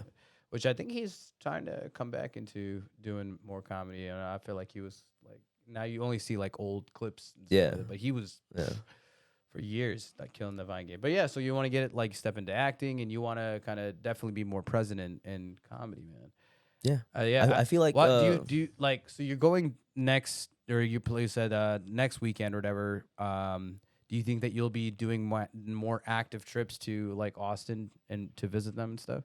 visit who? To go to Austin and like actively just- keep popping yeah, in sure. to their scene. Yeah. 'Cause, I mean, feel like with that, it's that's great the that you thing. have Like these how shows, bad yeah. you how bad you want it. Yeah. That's all it comes down to. Like if this is the question I'm asking myself. Like if you want to pursue this as like a side hobby while you still slave away at an actual job, sure. Like if that's what suits you, that's fine. Or if you want to fully get into this, blow up, you know, have fans or whatever, and then like get that going, make that a fucking career, then you have to move. Mm-hmm.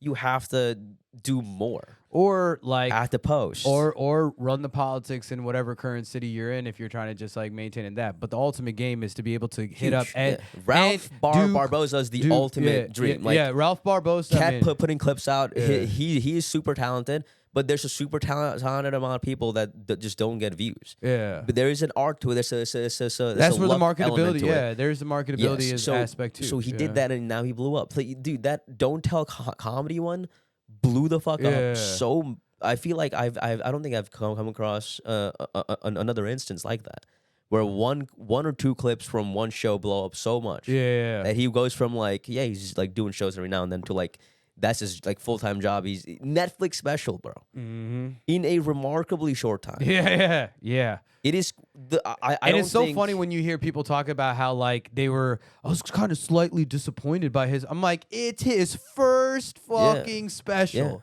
Yeah. on Netflix, very first one. And like for the record, I was not disappointed. I wasn't either. Knew his Yeah, I thought it was great. But And like it's more like that's his brand of stand-up comedy. Like you heard his best joke that went viral. Sure, maybe he didn't maintain that standard, but like that was his brand. yeah, but I That's mean that how his if comedy if is. that joke has been run through, No, he's not gonna use the same one again. Right. That's what I mean. Like you heard, Yeah. If someone heard the best joke or the best thing I've ever said, and then compared my actual whole performance to that Yeah. best thing they've ever heard, it's not gonna match. Like they're gonna be disappointed. Yeah. So it's fine. Like that special was good for his first one. I thought it was great. great. I thought Yeah. it was great, and it's like it's humbling because like as a guy that even us that are fairly fresh but have seen him through the DFW comedy I'm scene. pretty sure till 2018 or 2019 Yeah. he was just a local Yeah, guy. he was just a local guy, and it So, literally that quickly. I've seen a few shows, and he was on, and I remember just walking up to him to a bar. I'm like, "Yo, Ralph, I'm gonna be honest, man. I fucking love. I mean, I can't wait to see how you blow up, dude, because it's definitely He gonna was happen." like a rude Rama, where like it's like yeah. he opens for a lot of actual comedians. Like he's like doing a lot of shows. He's the guy, but like he's not like like he hasn't gathered that kind of fan. Like if he is one of those Ralph Barboza-esque clips that end up going viral, then he'll be in the same boat as like, because he's in the same trajectory as Ralph Barboza up until the point of like, Well, I mean, a clip has are to you go talking about viral now. Arun? Yeah. Well, I mean, Arun has also been doing it for years. I'm saying Yeah. that, but like you have to also look at it like it is a Wonder Boy type of deal because like again, Ralph Barboza's only been doing it Yeah. for 3 years. Arun's been doing it for 8 Wait, years. he's only been doing it for I'm pretty sure he's been no, doing it like for it longer. was like 2019 that he's 18, 19, right? 2000. Yeah, and he's also younger than So Arun. 20, 21, 22. I mean, yeah. So it's like 3-4 4 years. yeah. And That's- and yeah, and that's it what took I'm 2 saying. years for him to get his blow up. And so if you look at Talent also matters. Like, absolutely, you but can't- like, yeah. but when it happens, you know what I mean? 100% Arun. Not saying this dissipates Arun's thing because I love Arun and everything how he I delivers. mentioned him for a reason. Yeah, Like yeah. he's that guy. It's his journey is to happen when it happens and stuff because I know that when it I didn't even yeah. I didn't mean it like that. I Yeah. just meant like I Oh, was just I was, a level I was, of I was caliber. comparing where Ralph was. Yeah. Like just 2019, and I'm talking about like, hey, he was this guy who like Sure. he headlines local shows and then opens for actual comedians who Yeah. are visiting. So like that's what Arun does right now. Yeah. And then he went from that to fucking Netflix special, dude, Yeah. in a remarkably short time. Yeah. So I mean, I hear what you're saying because it's like their standard of comedy, their level of delivery, their execution. It's kind of like they can rock it both the same way. And then on any type of going set. back Yeah. to that, it's just like Yeah. that's what I meant. Like if 100%. you saw if someone saw the greatest joke you've ever written, and And then that- they now think you are at this level Yeah. all the time. Right. They right, come right. to see your show, but then compared to your greatest joke, your actual set's here. Yeah. So because they had those expectations, now they kind of feel like, oh, that wasn't that good. But like that's what they feel about Ralph, and it's just like, no, bro, like that's his set. Yeah. It's really good, Mhm. and your expectations were maybe a little too high for his first special ever. So I will say that we've actually, I feel like the majority of this whole conversation was literally only talking about the comedy game. Like I feel Yeah, like it's awesome. I still I know love it. very little about Atharva. You Like, asked about me, yeah, but like a lot of answers that I gave you were like how I am yeah. and how as a result of how I am, I do Sure, comedy sure. or like my goals and dreams and stuff like that. And it's has it very always comedy been related. has it always been a thing like since you were a kid of is always looking at that as an outlet, or was it only considered maybe latter point in your life? like stand up comedy? Yeah. Oh, I was scared of public speaking. I didn't want any of it. Yeah. I wasn't really good at talking. Yeah, like it was nothing. It was nothing. Like it was not even a thought. Yeah. It was something that I look at and go, oh, I cannot do that. Yeah. Not I want to do that one day, but Sure. I can't right now. I cannot do that. Yeah. Period. Right. So, but then yeah, like I said, like the David Goggins thing happened. Like the realization of like I kind of like comedy, but like you're not good at public speaking. You're not trying to pursue this, but like you have to do it. That is the ultimate message of like stay hard. Like if you have any weakness, you gotta target it and make sure you're getting better at that. Well, but I think it's also like you understand that having that self-awareness, knowing exactly like what it is that will bring fulfillment, joy, you know. And then that's the thing. I was drawn to it, but like because of being scared of public speaking, like I wasn't trying it out, and then overcame that obstacle, and now here we are, dude. We're doing it right now for someone. Well, I who's mean, bad at talking. it's big to being able to call out Austin. I believe 100% you'll do it, man. And yeah, I think that in the meantime, before you actually make the move happen, I think that you should definitely visit Austin at least once a month.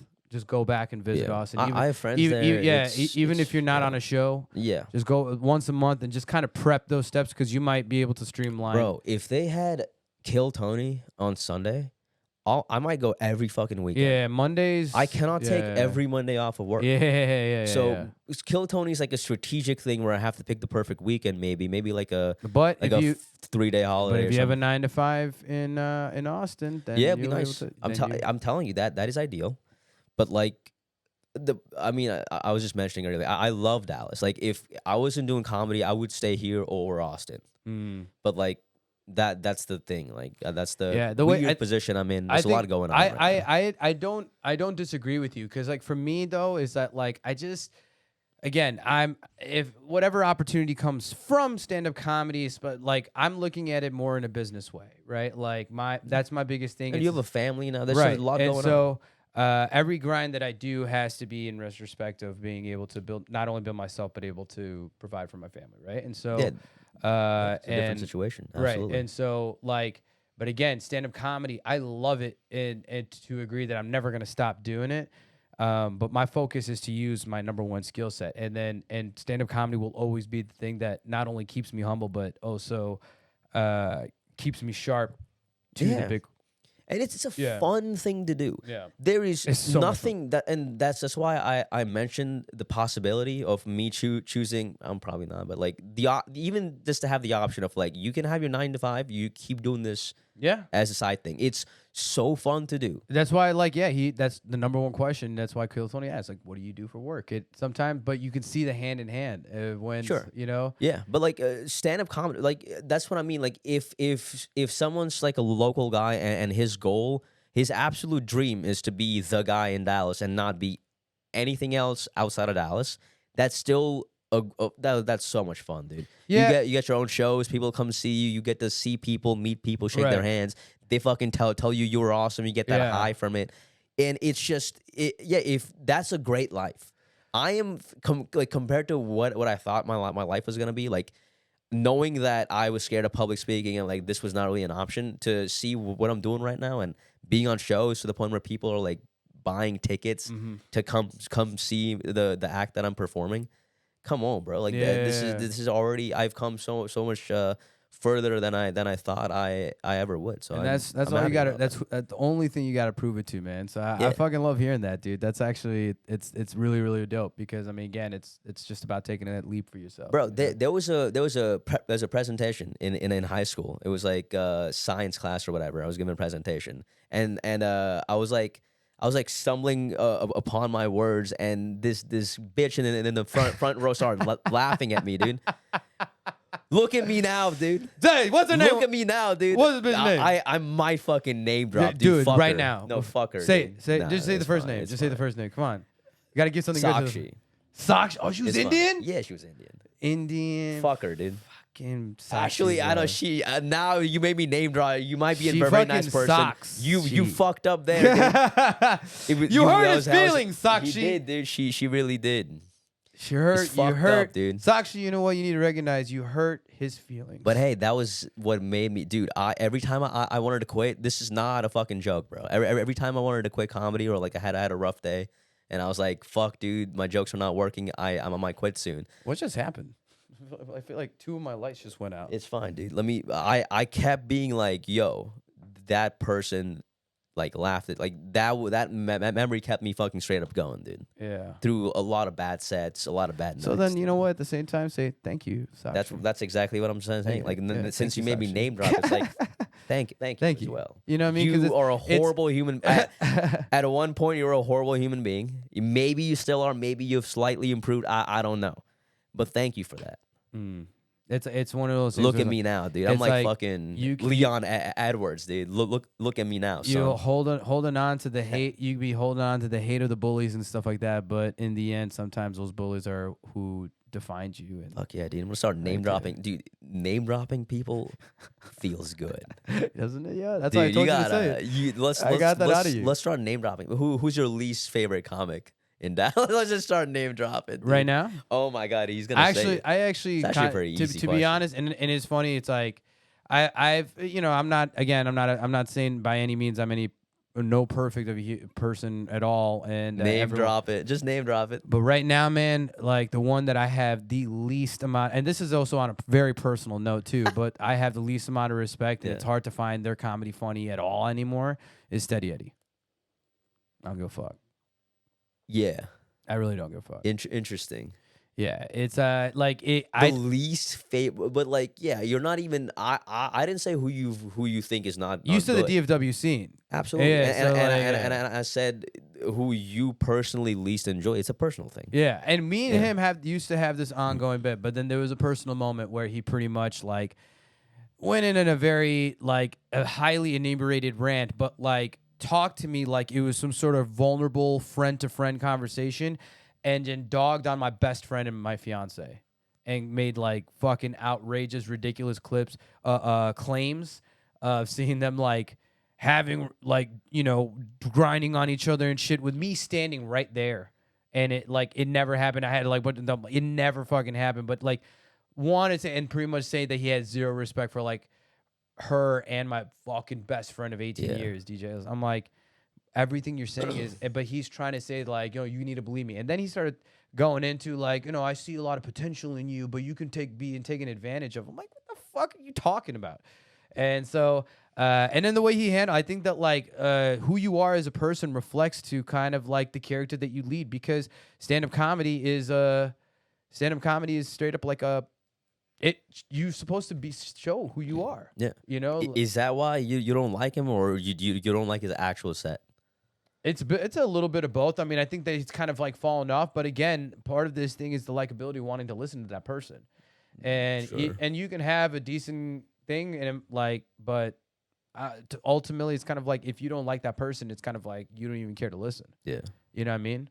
And I think that like the few things that very much are evident in like entertainment in general, but like especially in the comedy game because it's so hyper emotional, is the sense of integrity. I just don't think that he has it. And like it's funny because it's like his name will come up in conversation, especially over the years. Yeah.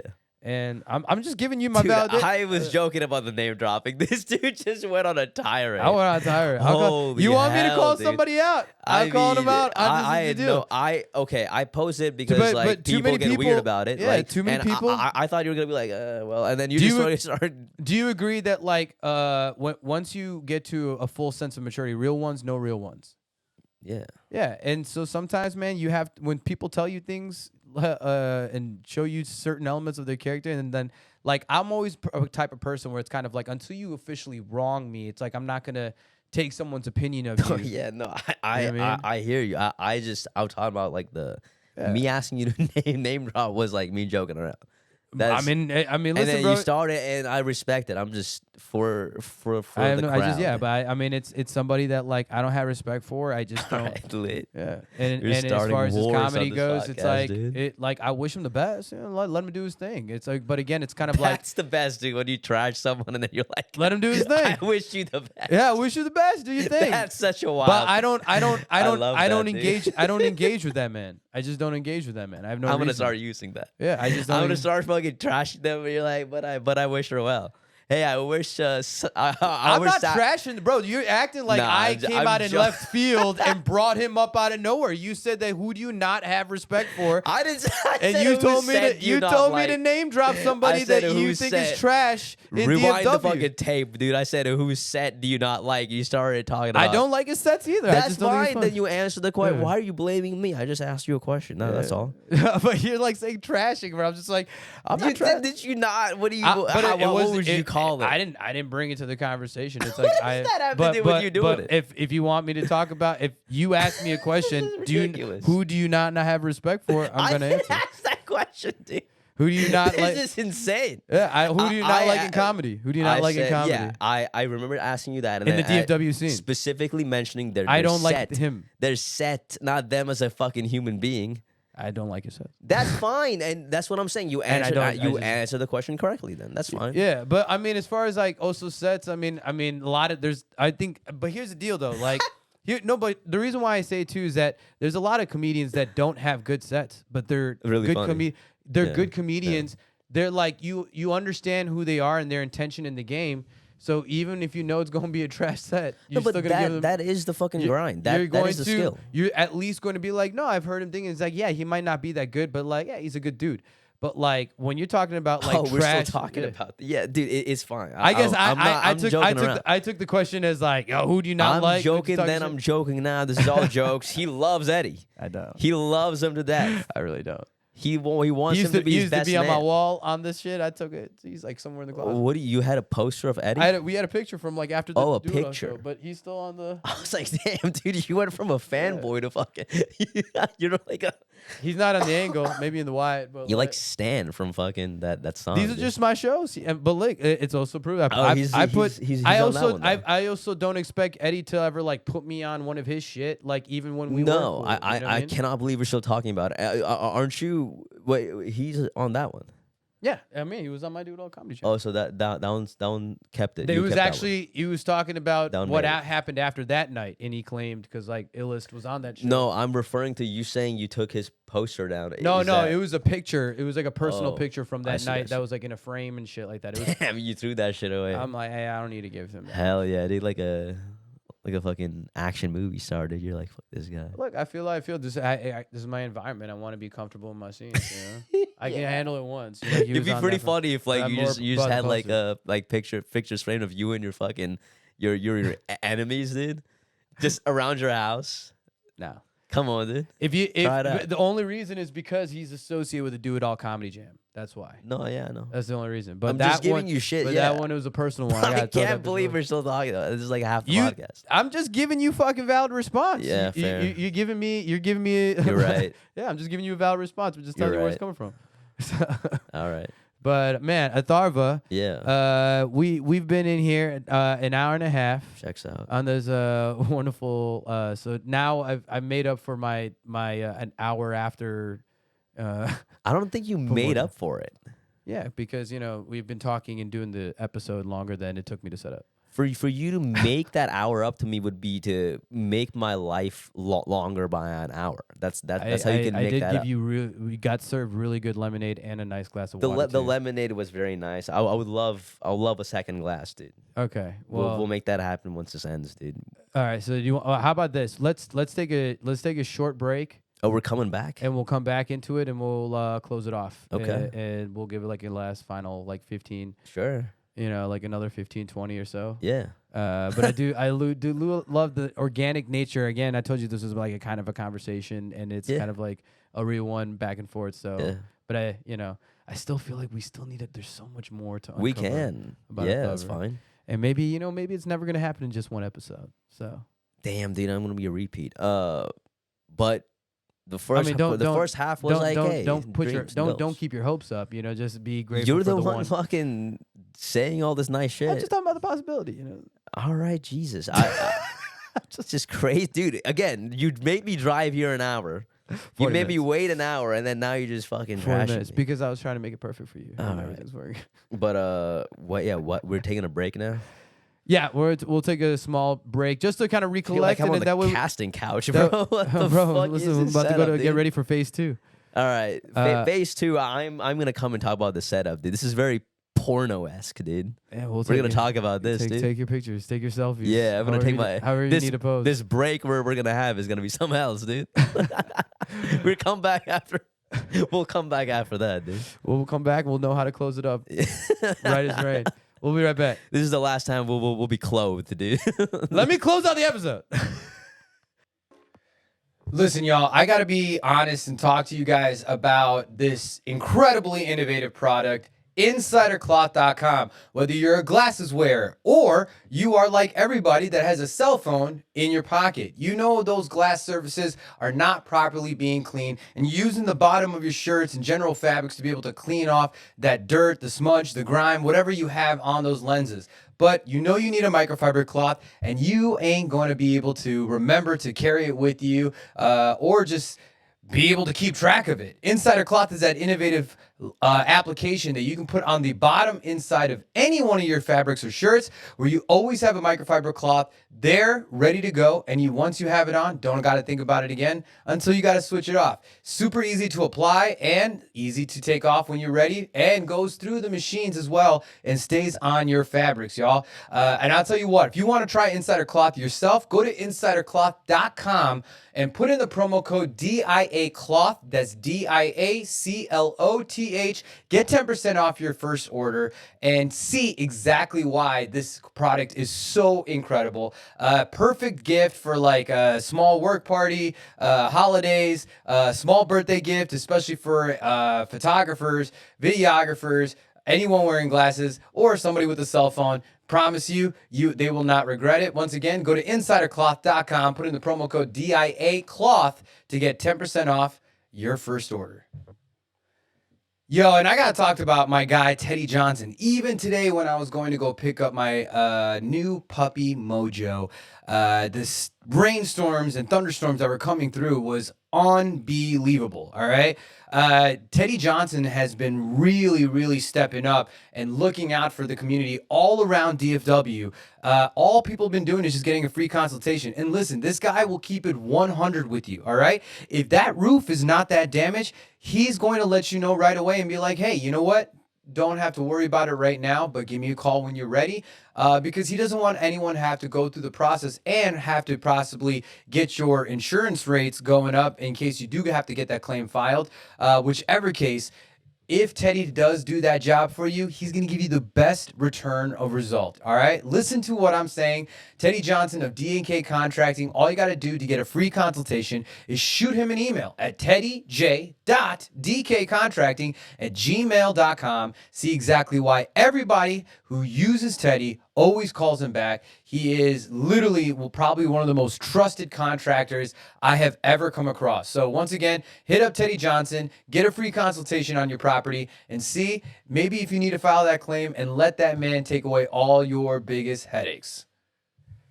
And of course, for your next live event, no matter what it is, Do It All Entertainment's got you completely covered from front to back, from DJs, MCs, silent discos, AV, mobile theaters, whatever you need to really amplify your entertainment. We are that elite entertainment company that's going to give you that most pristine, best service and best result that you can have at your event. Go ahead and check us out online at doitallive.com, or shoot your inquiry via email to info@doitallentertainment.com. Mention the Metro Icon podcast, and I promise you, I'll convince Timmy to be able to give you a deal. All right?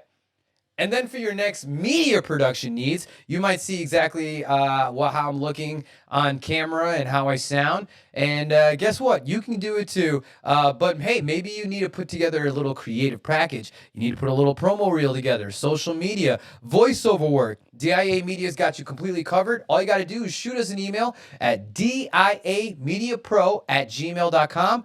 And you know what? I'm the owner of the company, so I know I'm going to hook you up. All right, guys. Let's go back to this episode.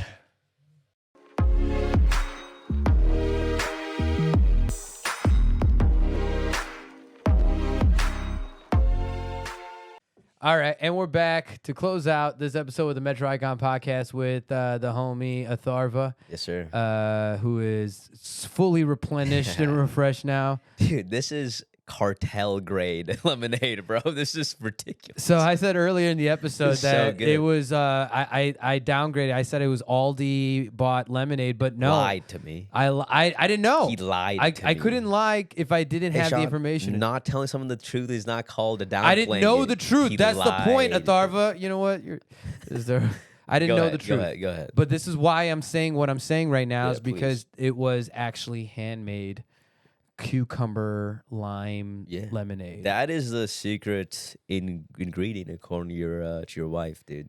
Yeah. Hell yeah. And I'll put Cucumber. the credit definitely on her. You know, they're just That's they're the just next following level ad, they're bro. just following direction to you know what she finds. So Dude, so I go outside fully expecting just you told me you bought it from a store. I thought it was gonna be in like a gallon jug or whatever. It's in like that big ass.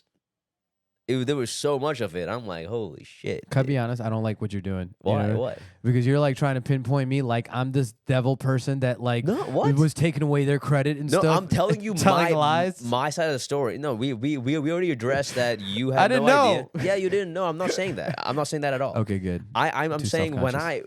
when you told what you did tell me that you bought in a store, so I'm expecting like a gallon jug, and you have so much of it that I was like, dude, this is fucking awesome. Yeah, apparently. You guys got a But- factory going. But no, I didn't really realize Yeah. that like I thought at first I thought you were just almost being nice. It was kind of like, oh yeah, this is so refreshing. But No, like this you is- love this lemonade. I was not fucking around. Yeah. I was not, dude. I'm not gonna be fake kind, dude. I don't like being that. I don't like. That's doing that. fair. That's 100% fair. You hear me say something's the greatest thing I've ever tried, I fucking mean it, dude. Absolutely. And I need like third and fourth serving to that bitch. Yes, and that is what you've gotten, I think. And we always want to make sure we take care of all of our guests, whether they're for just my own personal benefit and time. But you know, I love my family. You know, they're good. They're Yes, good sir. peeps. But yeah, man. So I do appreciate you taking the time and the efforts. I'm glad that we finally did make this happen. Yeah. I mean, like I've done this podcast where I'm able to pop up and stuff. There's a few episodes and there is a big in it when season 3 is going to be coming up. There's going to be quite you'll see a definite shift, but you are in the final, like this is the big ideal last stage. This is where my setup. So Nice. you're my first recording also 2024, you know. Oh hell yeah, dude. Technically, yeah. What's up to the haters now, bitch? Yeah. Look at me now, Look dude. at me, man. Look at me now, dude. I've been telling y'all, Let 'em dude. know. Look at me now, dude. Hell yeah. Yeah. Y'all thought I wouldn't make it, dude, and I'm in Shawn Kay's house now, bro. Yeah. In Aubrey. Yeah. You no. guys thought I wouldn't make it. You guys thought I wouldn't make it, dude. Look at me now. Look at you now, and you will be able to see dude. Atharva all over the That's damn place and stuff, you know. And then you know, Atharva's single. You know, I want to do a little fun thing, you know, before because you know we talked a lot about the comedy game. I do want to have people really get to know like you know. Yeah, let's talk about sex, dude. Oh shit! Do you want to go that deep, bro? I don't know. You don't pull the rug out, dude. You were going there. No, I was not. Okay, sorry. Hey, how about this? How about you let me host this damn show and interview you Yeah, go ahead. and stop trying to, you Go know, ahead. fill in the blanks. I thought it was yeah? a conversation. It is a conversation. You can't be All right. both. It can't be an It is. interview I'm still and a running this, bitch. All right. Damn, All dude, right. you got some issues. Sean. I don't got no issues, bro. I got issues. Somebody trying to step over my damn show. Yeah, all right. dude. I'm trying joking. to. I want to unpackage the man that Yes, is tell me. Atharva. Okay, because you want the shirt on or off for this segment? look, listen. This sound. See, I didn't ask for that. See, again. Oh, He asked you when the cameras were not rolling. He made me sign some papers. I'm gonna have to take my shirt off now. See what you keep doing in the show, dude. This is the best, dude. Yeah. This is the greatest podcast ever. Yeah. This is it, baby. Yeah, The greatest Atharva podcast can clearly on the planet. say whatever the hell he wants and state like whatever as like facts and truths. And the second You I should- defend You some should've closed bullshit, the camera. dude, like, bro, I was just saying, dude. I'm like, all right, yeah. You should not have turned the cameras off, dude. Now I can tell them wild shit happened during the break. Yeah, dude. But I'm sorry, okay? Tell me. You can ask me questions, bro. Well, I just think that let's say right now with the camera right directly in front of you, like I want to make like a mock like dating video, like a little profile video, bio data profile. Okay. And just kind of look at them. I'll count it down and then look into the camera and give the little profile of who's Atharva and what you're looking for as a single Indian man. Well, these questions, comedian. you see, I'm trying to sort out for myself. So I don't even know that yet. Maybe you can uncover it. Maybe looking, like a talking therapy about, session. who you. How about this? Maybe this is a better question. Maybe you Yeah. talked about the video, a little about yourself and who you would be looking for as far as like a partner. You think Okay. right now? As of right now, I'll tell you, I'm still in an active process of thinking about certain things and what the qualities I look for in a girl are. But certainly, like having humor, having a sense of humor, I feel like it's pretty huge. I'm talking about personality traits. Obviously, she has to be hot. I don't have to mention that. Past the looks, I'm talking about the personality aspect of it. It's like, yeah, she has to be funny. She has to like understand my humor level. She can't be someone who's like, oh, don't say this right now. Don't say that, because I'm fucking wild, bro. And like, if it's my partner, if it's not a random chick or a random person, like it's my chick. Like I'm gonna be as open with her as I can possibly be. I don't need someone telling me that I can't say something and I cannot say something. Absolutely. So that aspect to the having a sense of humor and not really caring about stuff like that,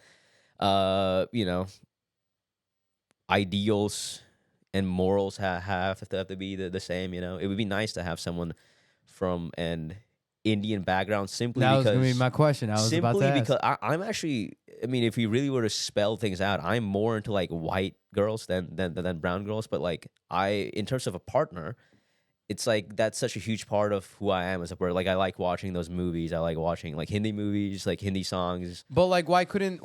I mean, okay, so I'll put it in perspective. I've watched. I mean, I watch Hindi movies with Pilar, and and If that's the thing, if they're down, sure. Yeah. That's the, I guess the best case scenario is like a white chick who is like really into, but like it's very, rare. dude. Trust It's me, rare. I've done those weddings.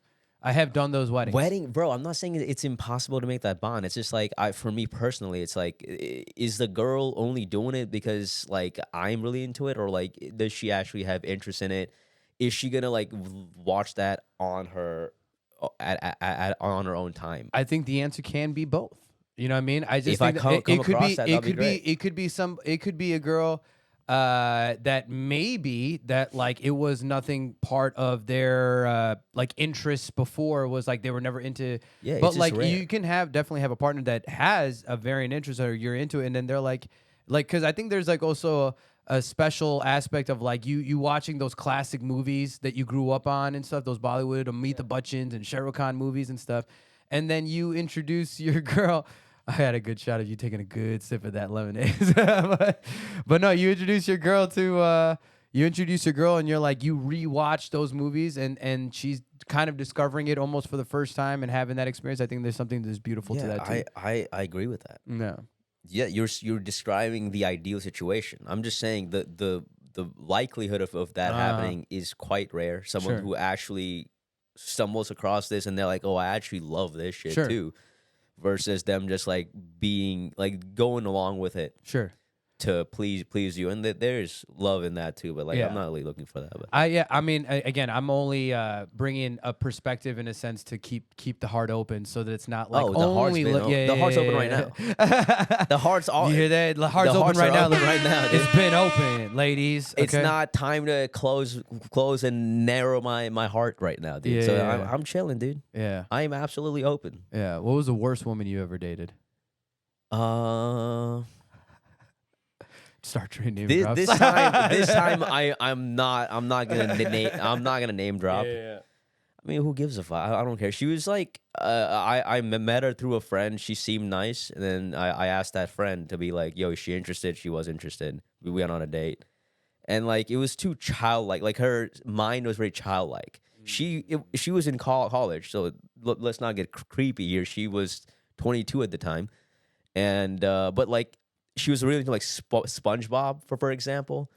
Shit, like she was legitimately into SpongeBob. Like that was her favorite show to watch. And when you hear stuff like that on a date, it's just like, yo, you're very like childlike. Like I'm not liking this. You know what I mean? Like that's not. Yeah. That's one example. I'm not saying liking SpongeBob is bad. Jesus, don't defend SpongeBob now. I'm just saying. You don't know what I was going to say, Atharva. You had that like vibe of like, oh well, SpongeBob is actually like, had that vibe. And I'm also not, I'm not trashing SpongeBob. It's fucking terrible, but I'm not. That's not the point right now. I'm just saying it was that and like 10 other things like that, and it was like this is crazy. Like you're a kid. Like at heart, up here, you're a kid. Like this is, yeah, it's weird. I'm not discrediting at all. Again, Yeah. to each their own. But again, this when I'm talking about a relationship, you're talking about a balance. You're talking about a partnership, and again, you're going to have differences and stuff like that. But yes, absolutely. Like if Pilar was like super into SpongeBob or fucking Hello Kitty, but it was like to a point where it was like a compulsive like admiration, and it was like engulfed in their life, I'd be like, I couldn't share a life. Yeah, also, it's a first date. Like, I'm allowed to be like, oh, I don't like this. This woman came hot at the first date with her love for SpongeBob. Yeah, no, I'm just saying, like, you're comparing that to your wife and telling me, like, you gotta have some, like, you win some, you lose some, or whatever. It's like, Sure. dude, it's my first date. Like, I'm gonna win all of it, or else I'm going home. Like, you know what I mean? Like, there's no need for compromise here. Yeah. I'm not into that, so I left. Yeah. We're not compromising that. I like what I like. And did you find her physically attractive too? Yeah, I mean, that's the reason why we even went on a date. Hell yeah. Why would I be? What kind of a question is that, dude? You think I'm gonna go on a date with someone who's not hot or I don't find attractive? No, absolutely. No, think I'm gonna go on a date with some I fat just love bitch, the dude? answer. I love the answer. You think I'm gonna go on a date with a fat bitch? No. Good. Good. They do work hard though. You might Yeah. find a really good woman, great personality, gets your sense of humor. Lizzo came out, bro. Their What, if confidence is Lizzo, now at an you tell me all-time if high, dude. It's Lizzo, bad. you tell me if Lizzo came in and she's like, I love Shah Rukh Khan. Ew. I know Ew. Kuchu Kuchu Hota Hey and all Yeah. that kind of stuff. You'd be like, hey man, let's go grab a drink. 0%. I will run. I will not even be in the same room. Yeah. I can't be in the same room as her So she's in fat. a sense, then the physical attribute is somewhat the most important because you won't even. That's why I said, like, yeah, she's already hot. Let's not even talk about Yeah, we're not that. even talk about it. Let's You know, not you even gotta talk about it. And I kind of mentioned my preference, like white and Indian, Yeah. like where I go. Yeah. Yeah. Do you have a preference between like dark skin, light skin Indians? No, I mean, I've tried. Both my past relationships were with South Indian. They Oh, weren't okay. like dark skin or whatever, but they were from the Yeah. South. I feel like I've like had my fair share of South, dude. It's time to. Definitely, religion doesn't play a big importance to you. No, no. For those relationships, it was like their relationship with their parents, and like I'm still young, so like you haven't probably had to deal with the parent aspect of shit for a long time now. But like I a couple years back, and maybe even 4 or 5 years back, like I had to deal with the parents, right? Like the parents don't. Like she can't tell. You're still her- young. You still got to deal with. I mean, No, now it's a little bit better. Now we have our Sure. own jobs and lives and stuff like that. But like in school, like for example, if I was with a white chick, it's fine. Like the norm is to date. mm-hmm. White parents are usually speaking cool with that. Right. brown parents, usually speaking, are not cool with that. Especially if you have a girl. Like if you're a Indian dad with a girl, yeah, it's like you're gonna be even more strict on her. Like maybe like my parents were chill enough to be like, okay, like yeah, you can have a girlfriend.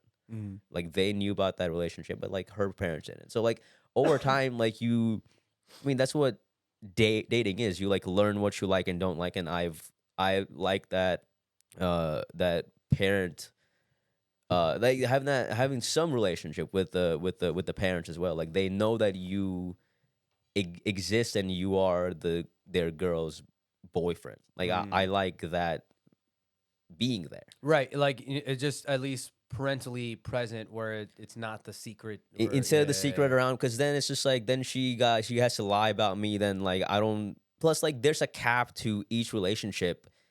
If you're not gonna introduce that partner of yours to your parents, it can only progress so much because that is the next step. Like like mom, dad, here's the guy I'm seeing, or here's the girl I'm seeing, right? Like that's taking the next step for that girl, and that wasn't there. Yeah. So like so like I prefer that now, and South Indians tend to be more strict when it comes to that kind of stuff. So yeah, and I definitely understand that perspective because obviously, like my relationship, it's its own story, and it's not anything that I ever expected. But it had to be that because it was kind of like especially with the circumstances, if I. Like my parents always knew about relationships and girls I was dating before, but this one was kind of like I was already at a point where I knew exactly what I was looking for in a partner. Like I almost didn't like waste time just dating to see where it goes. How much did your parents like? I mean, how much of a fight did they put up to the in the 3 beginning? kids thing? Yeah, in the beginning before they knew Pilar, they knew the kids and all that. Like it was very tough because all they're getting is just my side and perspective of it. So kind of like. It looking on paper is this a terrible idea? Yeah, it's a terrible deal. This is a terrible, terrible thing, and honestly, it could be the same thing could be said when I chose to be a full-time entertainer and become Shawn Kay the Showman, and like very much it was like the emotions were somewhat the same. They're like, yo, this doesn't sound like on paper this is not a smart choice, right? But again, through growth and through like understanding, through compromise, respect, like it's wild to see how much your parents actually do very much in your own interest will adapt to even the points in your life that don't make sense or don't understand that they don't understand personally. Yeah. Right. And again, this goes beyond to whatever my expectations were, so, as it's gone right now, like it's actually now a very beautiful family dynamic. I love, what I mean? Like and especially with my sister, my closeness with, my sister, my brother-in-law, and my nieces, and all of us coming together. And when you see them all together and everyone gets along, like that's the big, you find the chemistry there, Hell yeah. And that discovery. I'm sure that's like such a source of happiness probably. Yeah, right? because like I mean, it's again, do you want to further just continue to disappoint parents with choices and decisions you make? No. Oh, like that. Yeah. But again, it's for me when it comes to my own happiness, I especially after my 30s, I knew exactly where it was. I had a good sense of my awareness. And again, have you ever done therapy or gone to therapy before? Dude, yeah. I what do you mean? Yeah. No, I'm a big advocate, but I just think that I don't think there's a human being on the planet even. If all seems right and whatever, I think therapy is for everybody, and I think that it's and I think that you will naturally discover. I'm sure. Yeah. But I mean, again, it teach their own, and no one should have to force anyone to. No, we should definitely dude, go to therapy now. Like certain people have to go. Dude. Yeah. Oh yeah. Certain people, but again, you have to go. Like I would say, majority of the masses. But again, this is your own personal comfort. You are, and it's easy to see you are in a good emotional, spiritual, mental standpoint. I mean, you have your shit, but like that's the kind fairly balanced for the most part. When I was talking about the journey to like through the weakness, like it helps with all the things that I could have talked about it and processed through it, or I could have like overcome it. And now, like you said, like I'm in a pretty good space right now. Well, everyone has their own method and path, and sometimes people need like that extra help to be able to push it. But whichever case, that was my point. So when I met Pilar, it was it was a month after I decided I was moving to Texas. So again, and I've told this story many times, but pretty much wasn't never looking for it. And I think it was just you know that for in all basis is that you're looking for like full transparency and honesty, and that's always what you're gonna bring. And so as long as the other person brings that as well, and what they say and who they are is something that you fuck with, then you just keep it forward and see where it goes. And then as well with her kids, man, they're a package deal. And so it was meeting her kids that was finally like, okay, you know what, I see a future. And so, and here you are, dude. and here we are. So either way, I'm always going to be excited for, things naturally progress and change different for every person. So it's funny, you might look back at this episode and then you hear your responses, and it's a couple of years later, and be like, man, it's like such a different guy. For sure, and it should That's the be beauty that way. about doing something like It this. should be that way, and it always has been that way, dude. Again, like I'm not sure if we were talking about this on the podcast or before, but I was joking about like how I would see a clip of mine from last week, and I'll be like, dude, like I don't even know who this person is. Like, you know what I mean? So like, yeah, because you just I'm black out on stage whenever you do exactly. I am a drunk. This is me calling for help right now, dude. This is my ask for help, dude. Please save me. Usually, whenever I do a show with Atharva and he comes off on stage, he'd be like, "Dude, were they laughing?" I'm like, "Yeah." What are you talking about? See, how do you like it? How do you like it, That's so Atharva? funny, dude. That's so funny. But yeah, I'm trying to, dude. Have I told you that one time I got? No, I've definitely not told. I've only told 2 people this story. I was doing this bar gig. You know how those are. Sure. Yeah, I don't want to name any names or anything, but it was like it was at a bar in a smallerish town of Dallas, like a smallerish suburb of Dallas. Small bar, and they were trying to do like a showcase there or whatever. I show up kind of late, so I only see the guy that went right before me, bombing. Like, no one even cared. It's a worse. A bomb is like when people are at least paying attention, they just don't find you funny. Mm-hmm. And then there's the total being a ghost in a bar thing where you're talking in a microphone. No one's even paying any attention to you. They're just talking over you. They're having their own conversation. They're not even present. So that's worse than a fucking bomb to me. Mm-hmm. So that was going on. So I go up there. I'm like, I'm not gonna do any of my actual set. Let me just fucking do some crowd work. Get them actually looking here at least. Yeah. Because their backs, dude, their backs were turned to the stage. Yeah. It was crazy. Yeah. So I started fucking asking people questions, and then it got rowdy, bro. This guy in a Raiders jersey, on brand. Right, like he's a Raiders fan. Wait. Yeah. Was this venue in Louisville? Where was it? No. Okay, because I thought it was Canucks. No, it was not Canucks. Okay. But it was that vibe though. Okay, it was 100% that vibe. Okay. But it was nicer in the sense that it wasn't you know not as much a dive bar. Yeah. There was a nicer element to it, but like. This guy, I mean, we just started talking about sports and shit like that back and forth, and like he's saying some wild shit, I'm saying some wild shit, and then but like it ended up like he ended up laughing, like at least he wasn't drunk to the point where like he took offense to what I was saying because I was roasting him, and then like seen me in the parking lot after my set or whatever, so he ended up laughing, and we talked for like a 5 minutes. He's like, can I buy you a drink, and I'm like, no, I don't want to drink right now. This was after your set. After my set. Yeah. He's like homies with me. He thinks he's like homies with me now. After like he fucking talked through my entire set, right? Like that's there was all no it situation where like he snapped back. Wow. No, it was like he was drunk enough to the point where like it was like, oh, I can just have a conversation with this guy who's on stage holding a mic. So like we just kept talking. So like I also kept it engaging, kept roasting him, but then he ended up not being mad. It was fine. So he asked to buy me a drink, and I'm like, no, I'm not drinking right now. Without skipping a beat, dude. Goes in his pocket, pulls out like the smallest Ziploc with fucking weed in it. Okay. Like a flower. Right. Hands it to me. He's like, smoke this. Like if you don't want to drink, that's fine. Just have this. Just gave me fucking weed on the spot and left. Like it was crazy. He just left after that, dude.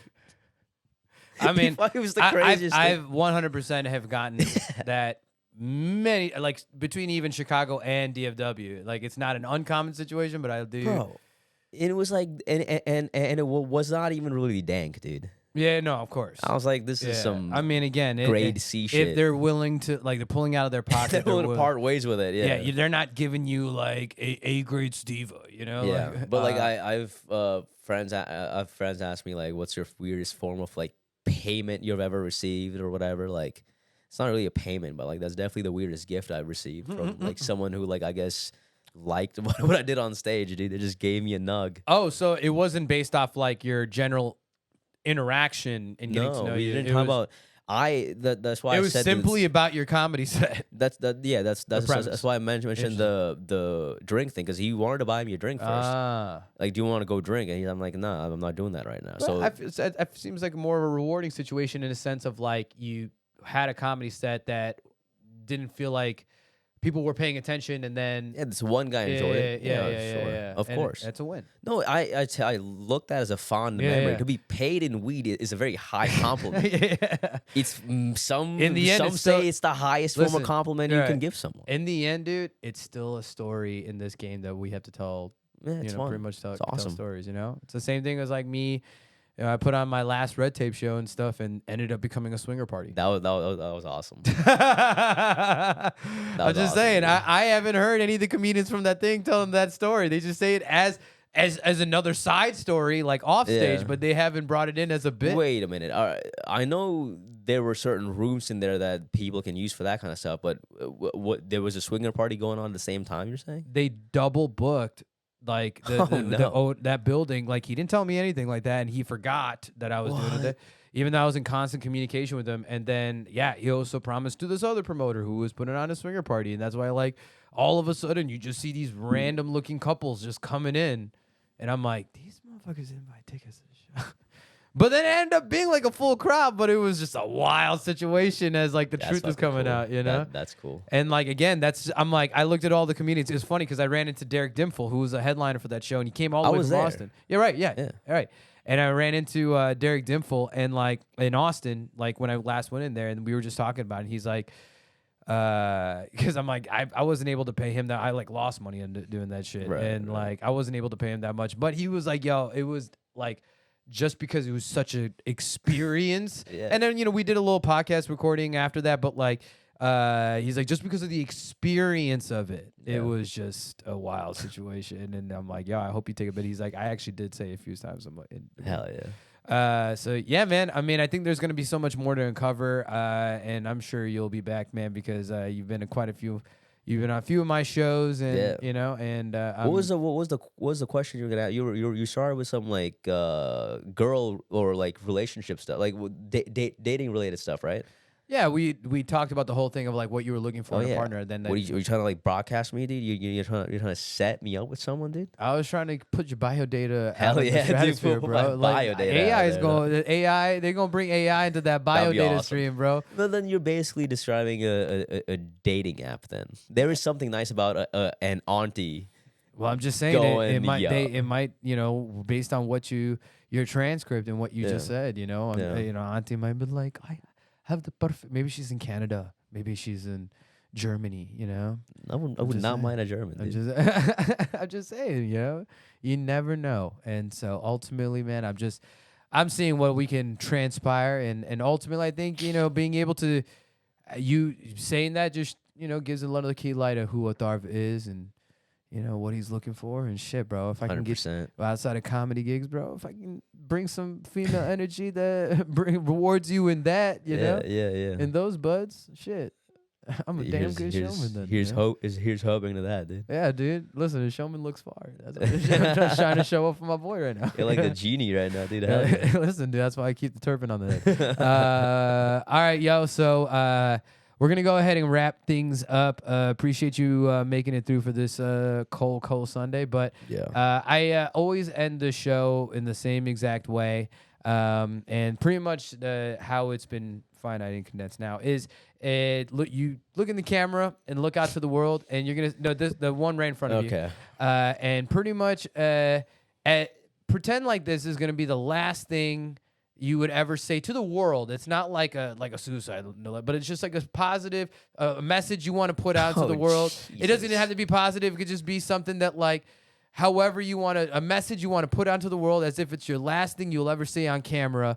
Go ahead and close out the episode here with Atharva. Here we go. Crack cocaine gets a bad rap.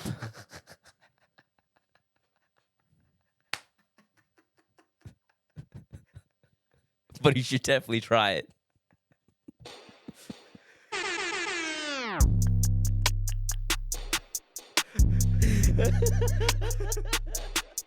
You could